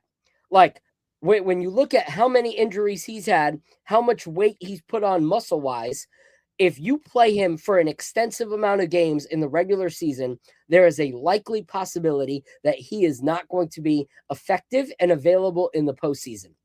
They made the wisest decision to play Mitch when they needed him and spread it out as much as possible. But the wisest thing was to make sure that those two knew how they could work together before the playoffs came. And that's what I liked. That's what I liked about it. Is Mike Brown ideal coach of choice? No. But here's the thing. When most teams get a coach that comes in, that coach is given the opportunity to help assemble a team that fits exactly what they think the vision of this organization is. Okay. You see so many teams that bring on a new head coach and then they make the changes that need to be made. And that coach can figure out which player needs to be the star, this player that needs to do this player that needs to do that. Mike Brown was brought on after all of our offseason acquisitions. Mike Brown had no say in what this roster was like. And he was still able to take us to the most winningest season that the New York Knicks have had from a coach in their first season. So let's move on to point number 2 of why you hated Tom Thibodeau. ISO offense, meaning not incorporating OG and Mikal, and giving them enough touches. It was a lot of ISO ball, top of the key. What you were talking about earlier with JB dribbling the air out of the ball was our offense last year. So I really dislike that about Tom Thibodeau. And if you look at this, we've strayed away from the ISO because Mike Brown wanted ISO to only be to then spray it out to somebody else. And so the games that we actually followed Mike Brown's offensive plan are the games that we typically won. The games where we went and we reverted back and Jalen Brunson went back to his old ways or Cat went back to his old ways is when we lost. If you look at OG Anunoby has taken leaps and bounds as an offensive player this year. Why? Because things have been catered to get your players involved. Mike Brown's whole thing has not been star basketball. Mike Brown's whole thing has been, hey, I'm willing to call out my stars when they're not playing well, as opposed to Tom Thibodeau, who catered to Julius Randle. He catered to Jalen Brunson. He catered to Karl Anthony Towns. Why? Because he babied them, and he wanted his stars to be the number one person on their team, and everybody else was to be the backup singers for the Pips. But no, that's not what he wanted. Jalen Brunson and all those guys have been called to a new level of actually playing team basketball, which if you look, our numbers are way better and our assists are way better. Jalen Brunson never had 13 to 14 assists per game last season. Never under Tom Thibodeau. He's had multiple games where he's been double-digit assists this year. Why? Because Mike Brown pulled away from the you are the star, so you should be the sole focus of our offense type of offensive schemes. And why? Because Mike Brown actually had offensive schemes as opposed to Tom Thibodeau, who always said, well, I want to just let the game come to you. The game will speak to you. And whatever happens, happens because the game will speak to you. Like, no, that's not basketball coaching offensively. So It's babysitting. exactly. That's babysitting and catering to your number one because you don't want to get fired, so you want to appease them. So at the end of the day, Mike Brown has completely changed our offensive schemes to actually make us have an offense. Last year, we had no offense. We had ISO. And if we would have brought that same offense into the playoffs this year, you would be saying Hawks in 5 because they would shut Jalen Brunson down every single game with their bigs and their defense. So you got to give Mike. Absolutely. And I'll also say, like, I'm one of the biggest Julius Randle haters of all time, too. So I absolutely would be saying if we had Julius Randle and Tom Thibodeau, I would definitely be saying Hawks in 5. But yeah, this is a way better team and we are way more talented. And so I agree. Look, Mike Brown did not get to select his roster, but he has a really good roster. Like this is a way better roster than what Atlanta has. And I think he achieved what the Knicks were expecting to achieve this year. And so I give Tom Thibodeau props for that. And I also think those are the two things I hated on Tibbs. The third one I would say is predictability. Like I think we all knew what every offensive set, inbound play, and like drop coverage on defense looked like. And so I hope that because in a 7-game series, coaching really matters and being able to switch up game plans and make adjustments, I think is all the difference. So I think Tibbs did a not very impressive job of that when he was our head coach. And my hope is Mike Brown brings that variability into his approach to this upcoming playoff series. Well, what I'll say about that to push on that is Mike Brown has showed the diversity of lineups times 10 what Tom Thibodeau would have done. You had roster lineups that made you scratch your head at first and then go, how did that work? Like what? How did that work? Why did it work? Because we tried it. You don't know if it's going to work until you try it. You have games like that last one of those last ones where Landry Shamet and Jordan Clarkson are both on the floor together, which Tom Thibodeau wouldn't have done because Jordan Clarkson was a liability, wouldn't have had it out with another point guard that's a liability or whatever defensively. He wouldn't have given Jordan Clarkson the time to develop into a decent defensive player. And you have Landry Shamet and Jordan Clarkson looking at each other, creating an inbound play that actually helps us get to the victory that we needed. So you have lineups that you never would have seen with Tom Thibodeau. You have guys like Tyler Kolek who rise to the occasion and gave us an 8-game win stretch that we needed to stay in contention to where we were. You had lineups where you were like, why does that work? You have lineups where Tom Thibodeau would have never sat one of his main guys because of a pride issue, but yet Mike Brown was willing to sit Mikal Bridges because Mikal Bridges was nothing but booty for a certain amount of time. And he made sure that Jordan Clarkson got those minutes because Jordan Clarkson was shining. So Phil, can I ask you a question? Can I ask you a question? Yeah. Are you confident in Mike Brown's bench rotations? Like going into the playoffs, it feels like, and you correct me if I'm wrong here, obviously Mitch Robinson, our 6th man, if not starting. And then it goes Shamet, Deuce, and Jordan Clarkson, I guess. Like that's kind of like, say we go 9 deep, that's where it looks like.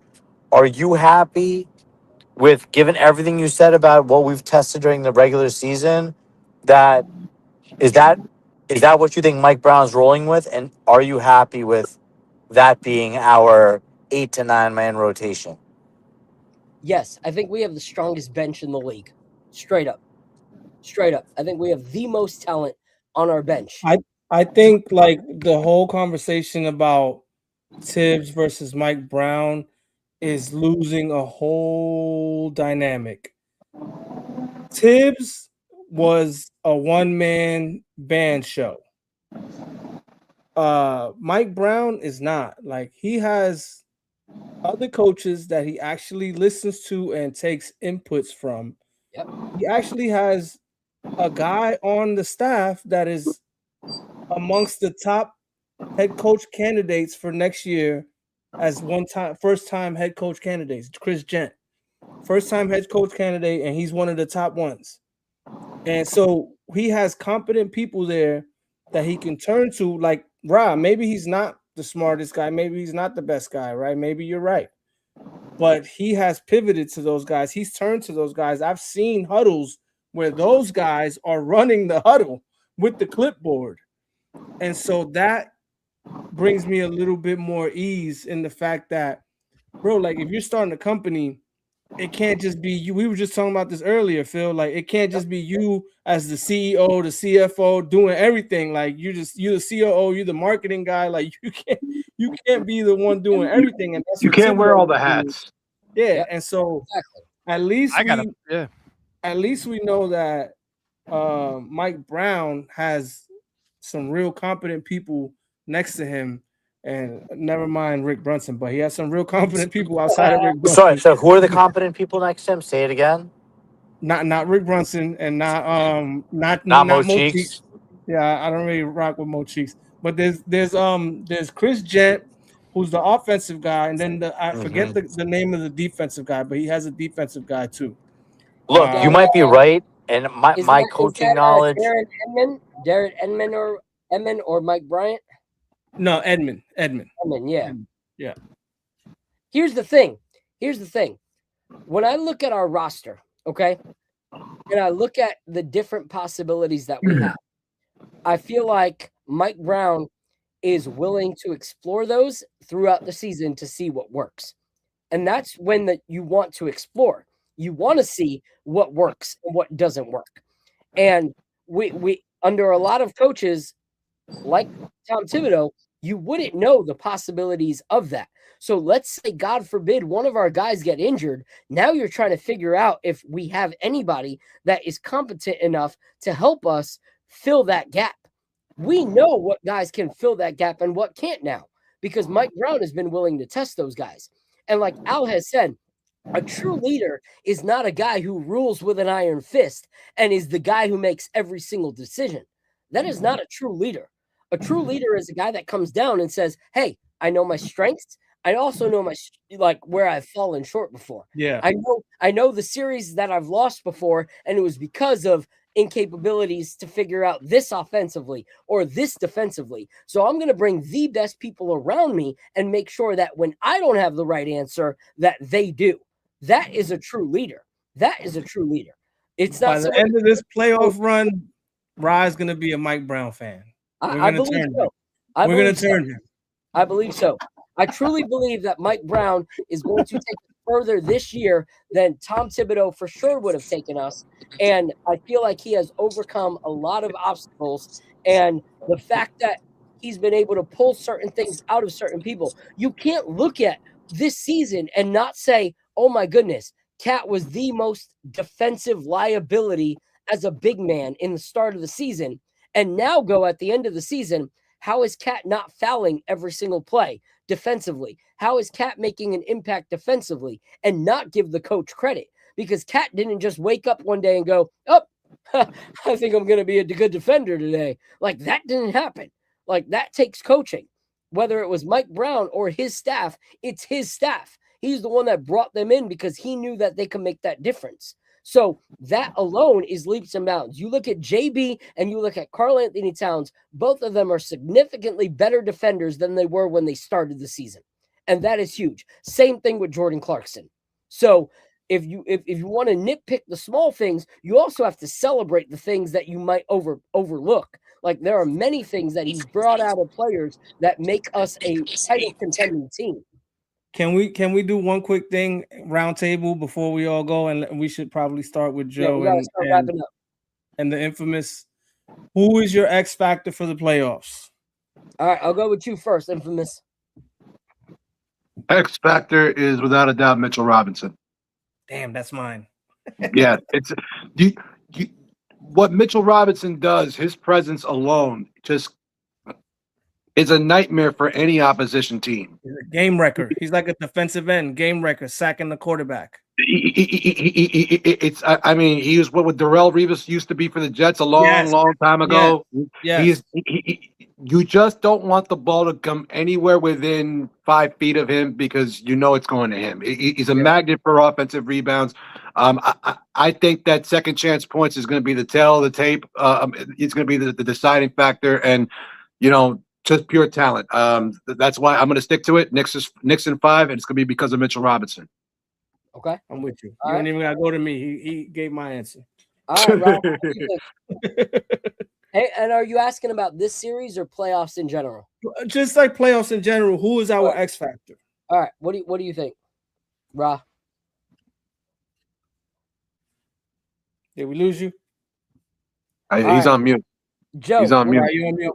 What do you think, Joe? All right, go ahead, Joe. For X Factor, well, let me just, I wanted to add something in for the last thing you guys were saying. So let me Go ahead. I have the Knicks, the best win of the season was when they played the Denver Nuggets, and they won 142 to 103. If you look at our plus minuses for our whole team, we're all like double positive, like every single player. And just to kind of go off of what you were saying, Phil, Mike Brown, he was so willing to play like over 9 guys off the bench. Like he had Jeremy Sohan, Dadier, DOR, Robinson, Huck Forty, Clarkson, Shamit, Alvarado, Kolick, and McCullough come off the bench. And they all went in a double positive. Like, I just don't ever see Tibbs doing something like this. And this is such a lopsided win against a team that's supposed to be good, like a top 3 team, the Denver Nuggets. Like they're supposed to be like, they're supposed to bring a fight, and we beat them by like 40 points. You know what I'm saying? So I think that win was the best win of the season. I think it's very eye-opening, and it shows how Mike Brown can win basketball games in multiple ways. And another thing that I wanted to point out about this win was Jalen Brunson went 3 for 13 and only had 9 points. Yep. So, I think Mike Brown knows that he can win basketball games in multiple ways. He has different weapons that he can use at his disposal. And I think a lot of the things that we haven't seen in the regular season and we're now starting to see here at the end of the season it's just how he's been coaching. I do think he's been saving Cat and Jalen Brunson pick and roll as a secret weapon. And I think there's other things he's going to pull out in the playoffs, like the double big lineup. There's a narrative going around right now that the double big lineup isn't very good, and really we should only use it off the bench. But I have no problem starting it. I want Mitchell Robinson in the game as long as he can without, obviously him getting hurt or anything. But I think Mitchell Robinson brings such an impact to the game. There's no reason not to start him. Reason not to start him because if you do that, you have to factor in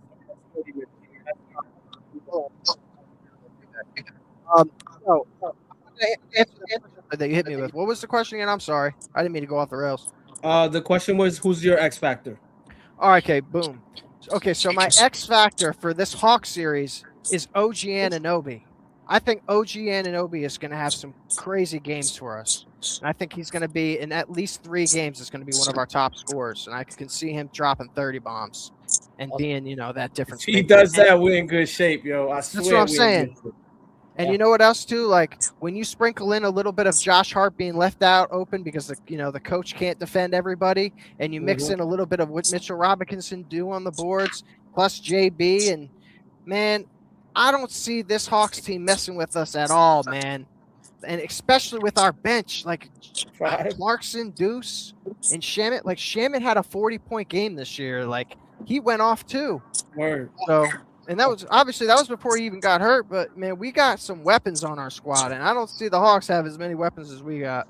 Shout out to Shamit. Seriously, one of my favorite bench players of all time. Like straight up, Shamit is a straight up G. The only thing I'd say about your take, Joe, is I don't want to start the starting big off the back.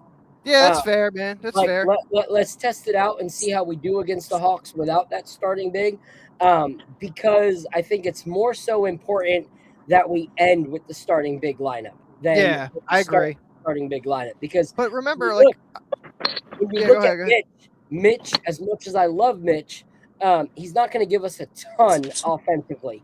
And we already start off slow offensively as the Knicks. We don't want to True. start off even slower offensively. So bring in Mitch to stop them, to stop the bleeding, and then stop any chance of them getting ahead in the fourth quarter to run away with it. But try to get as much of a lead from the get-go as possible. So that's the only pushback on why I wouldn't start it in this series specifically, because I feel like it's going to be more clutch for him to have fresh legs, to be able to block, jump out at the person at the three, switch off in the later quarters. So I'll let Raw go before I go, and then we'll call it a night. Awesome. So just clarification point, is it X factor for the Hawks or X factor for the playoffs? For the whole playoffs. For the whole playoffs, I am going to go with Al's, I think one of his favorite players, Mikal Bridges. I'm going with the man himself, Mikal Bridges, because everyone forgets we beat the Celtics last year because Mikal Bridges was excellent. Yeah. And we need Mikal Bridges to be the best fourth option we've ever seen in our lives to get us to where we want to go. And he's capable of it. And I think that, the 1, 2, 3, and, Phil, we talked about this, and, any which way you slice it, like maybe Mikel's a third option, maybe OG's a third option. But if both those guys are humming, we are on a different planet. And I think if we can get Mikel playing the way he's capable of playing, cutting, touching the ball, because if he's engaged offensively as is OG, their defense just picks up to a different level. And that is the team we want if we're going to maximize our potential. So Mikal Bridges, he's my guy. I'm giving him that love. 5 picks. Bro, we forgive you. Like, let's get it this playoffs. All right. So fuck them picks. Let me chime in before we end. Unlike Ra, I don't forgive him. And I will forgive him depending on the playoffs. If Mikal shows up in the playoffs, forgive him. If Mikal doesn't show in the playoffs, I will fly back to New York myself, pack his bags, drop him off at Newark Airport because it's cheaper there and he's not worth the rest of the money to fly out of JFK. All right. So here's the thing. Even though I don't forgive him yet, he is my X factor as well. Whoa, the plot thickens. Wow, you and Rye X factor as well. What up, Phil? The reason he's my X factor is if you look at the East and the teams we're most likely going to play, the Hawks, height. We need height to score against the Hawks. They're going to try to lock down Jalen Brunson. We need Mikal Bridges to not only be we signed him to be a two-way player. These are teams that we actually need two-way players. Like the Hawks are a team where we need two-way players. We need his height defensively. We need his defensive skills defensively. But if they lock down Jalen Brunson, we need him to be confident enough to take the mid-range shot. We need him to be confident enough to take some physical bumps, which he typically doesn't. And we need him to be able to shoot the three with confidence because they're going to target him. And if he is our fourth option and they try to double team Jalen and then try to double team Cat and then try to stop OG, Mikal is free.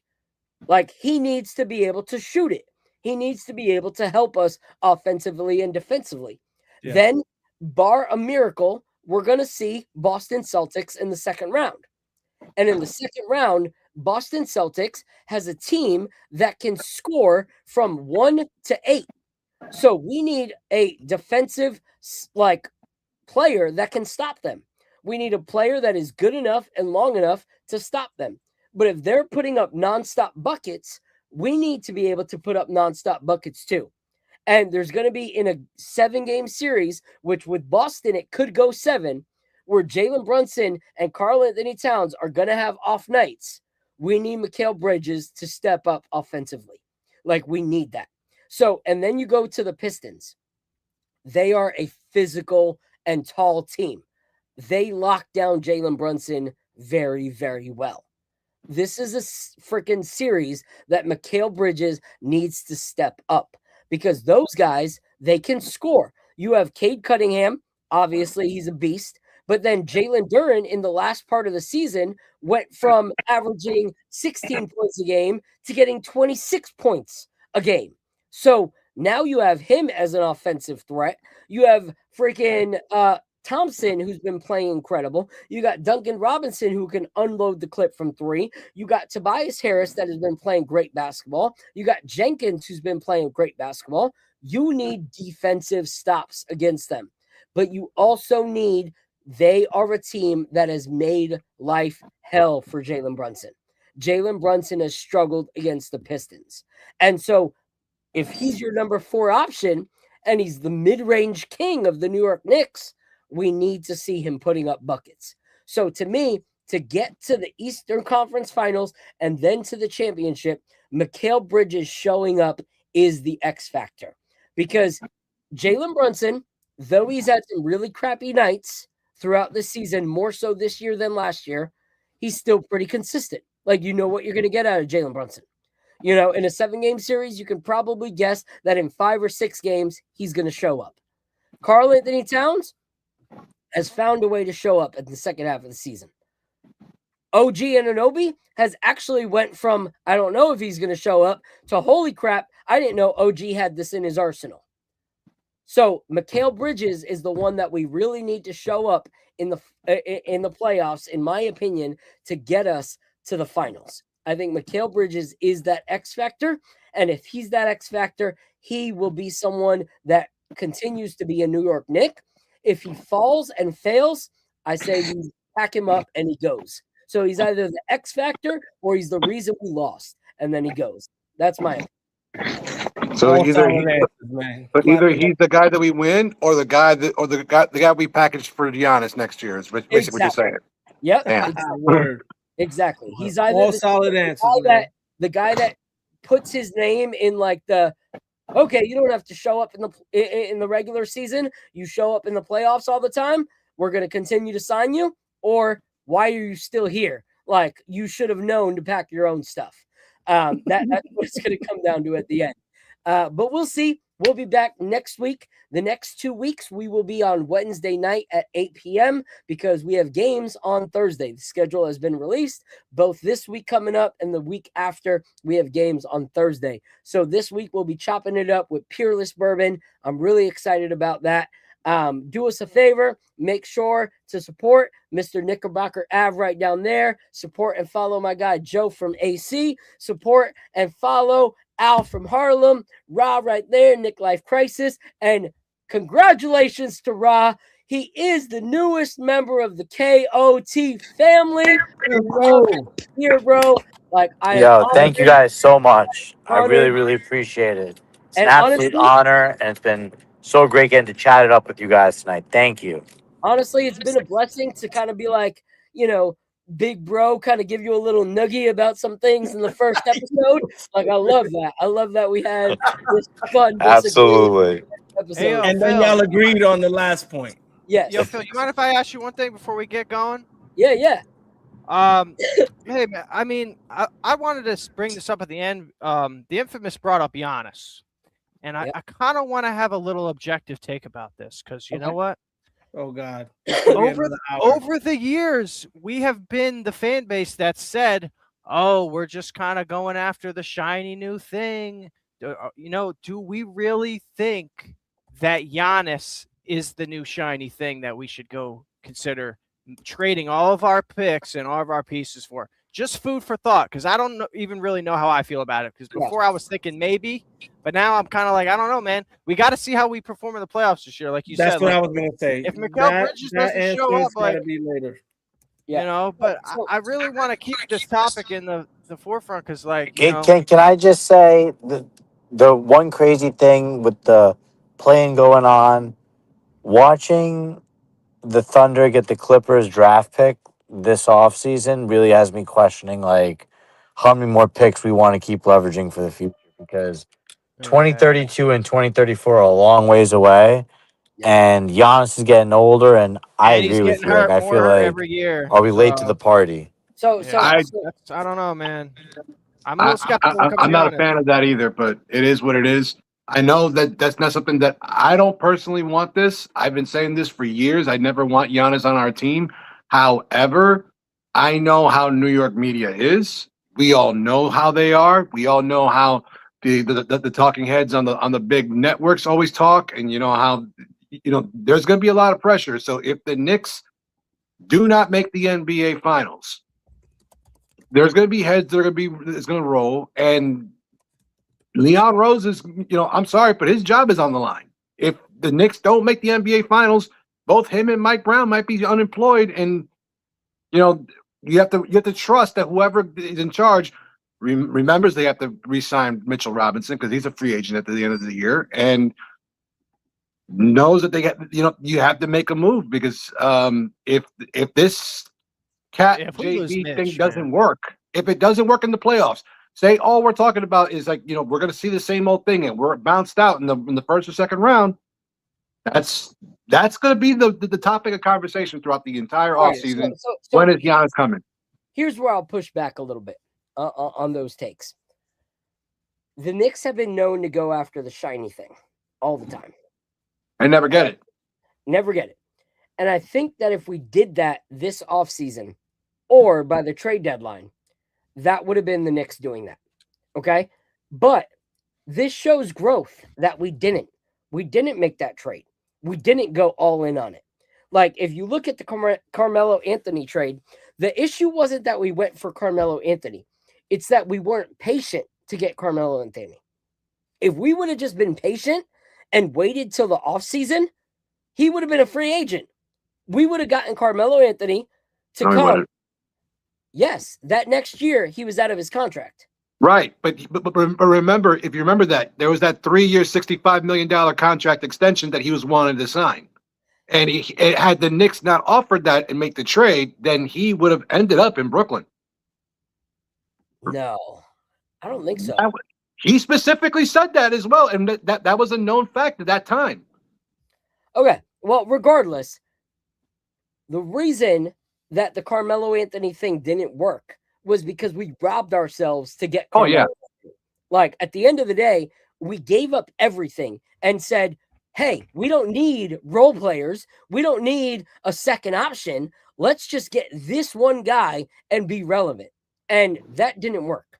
So, for me, the Giannis thing is different because if we wait till this offseason, all of this stuff that has happened with Giannis and the Bucks has played in our favor. Has played in our favor completely. Giannis coming out in the media and saying, how the heck is this team telling me I can't play? I'm healthy and the season still has this many weeks in it, and you're telling me that we're not playing? Like, Giannis hates being in Milwaukee right now. That's in our benefit. So right now, we can play out this season and see how it goes. If it goes well, cool. Make minor changes, bring in players that we need to contend against next year, and keep moving. If we don't get to the place that we want to go, now the Bucks have less of an upper hand because Giannis doesn't want to be there. Like, he has no desire to be. We have all the leverage at the end of the day. We have all the leverage now. So we shouldn't be giving up anybody. No JB, you know what I mean? It should just be like we don't have to give up Cat or JB anymore. We just have to match salaries now. Yeah. So this can be Giannis wants out. He does not want to step foot on a Milwaukee Buck court in a Milwaukee Buck jersey. And we've said all the stupid things in the media that has caused even more of a rift between us and our player. So either we allow this whole season to go and we forfeit the whole season and then let him go for free in the offseason, or we try to find some kind of trade so that it's not a complete dumpster fire. And so this doesn't work for us. We can package Mikal Bridges and Josh Hart salary-wise for a Giannis Thanasis kind of trade. Thanasis comes, he can. Yeah, I have wanted Portis, but yeah, that's Well, yeah, that's not going to happen. So, yeah, but Milwaukee's not going to do it. You bring him and Thanasis. Thanasis brings his pom-poms, hangs out on the court in his street clothes, and it's fine. And now you have Giannis paired with Cat and JB. That's a big difference. So, to me, we didn't make the move this year, which was wise. Let's see how it goes in the playoffs. And he's so expensive, dude. He's like 60 million dollars a year. It's like, how are we going to pay? 56.7.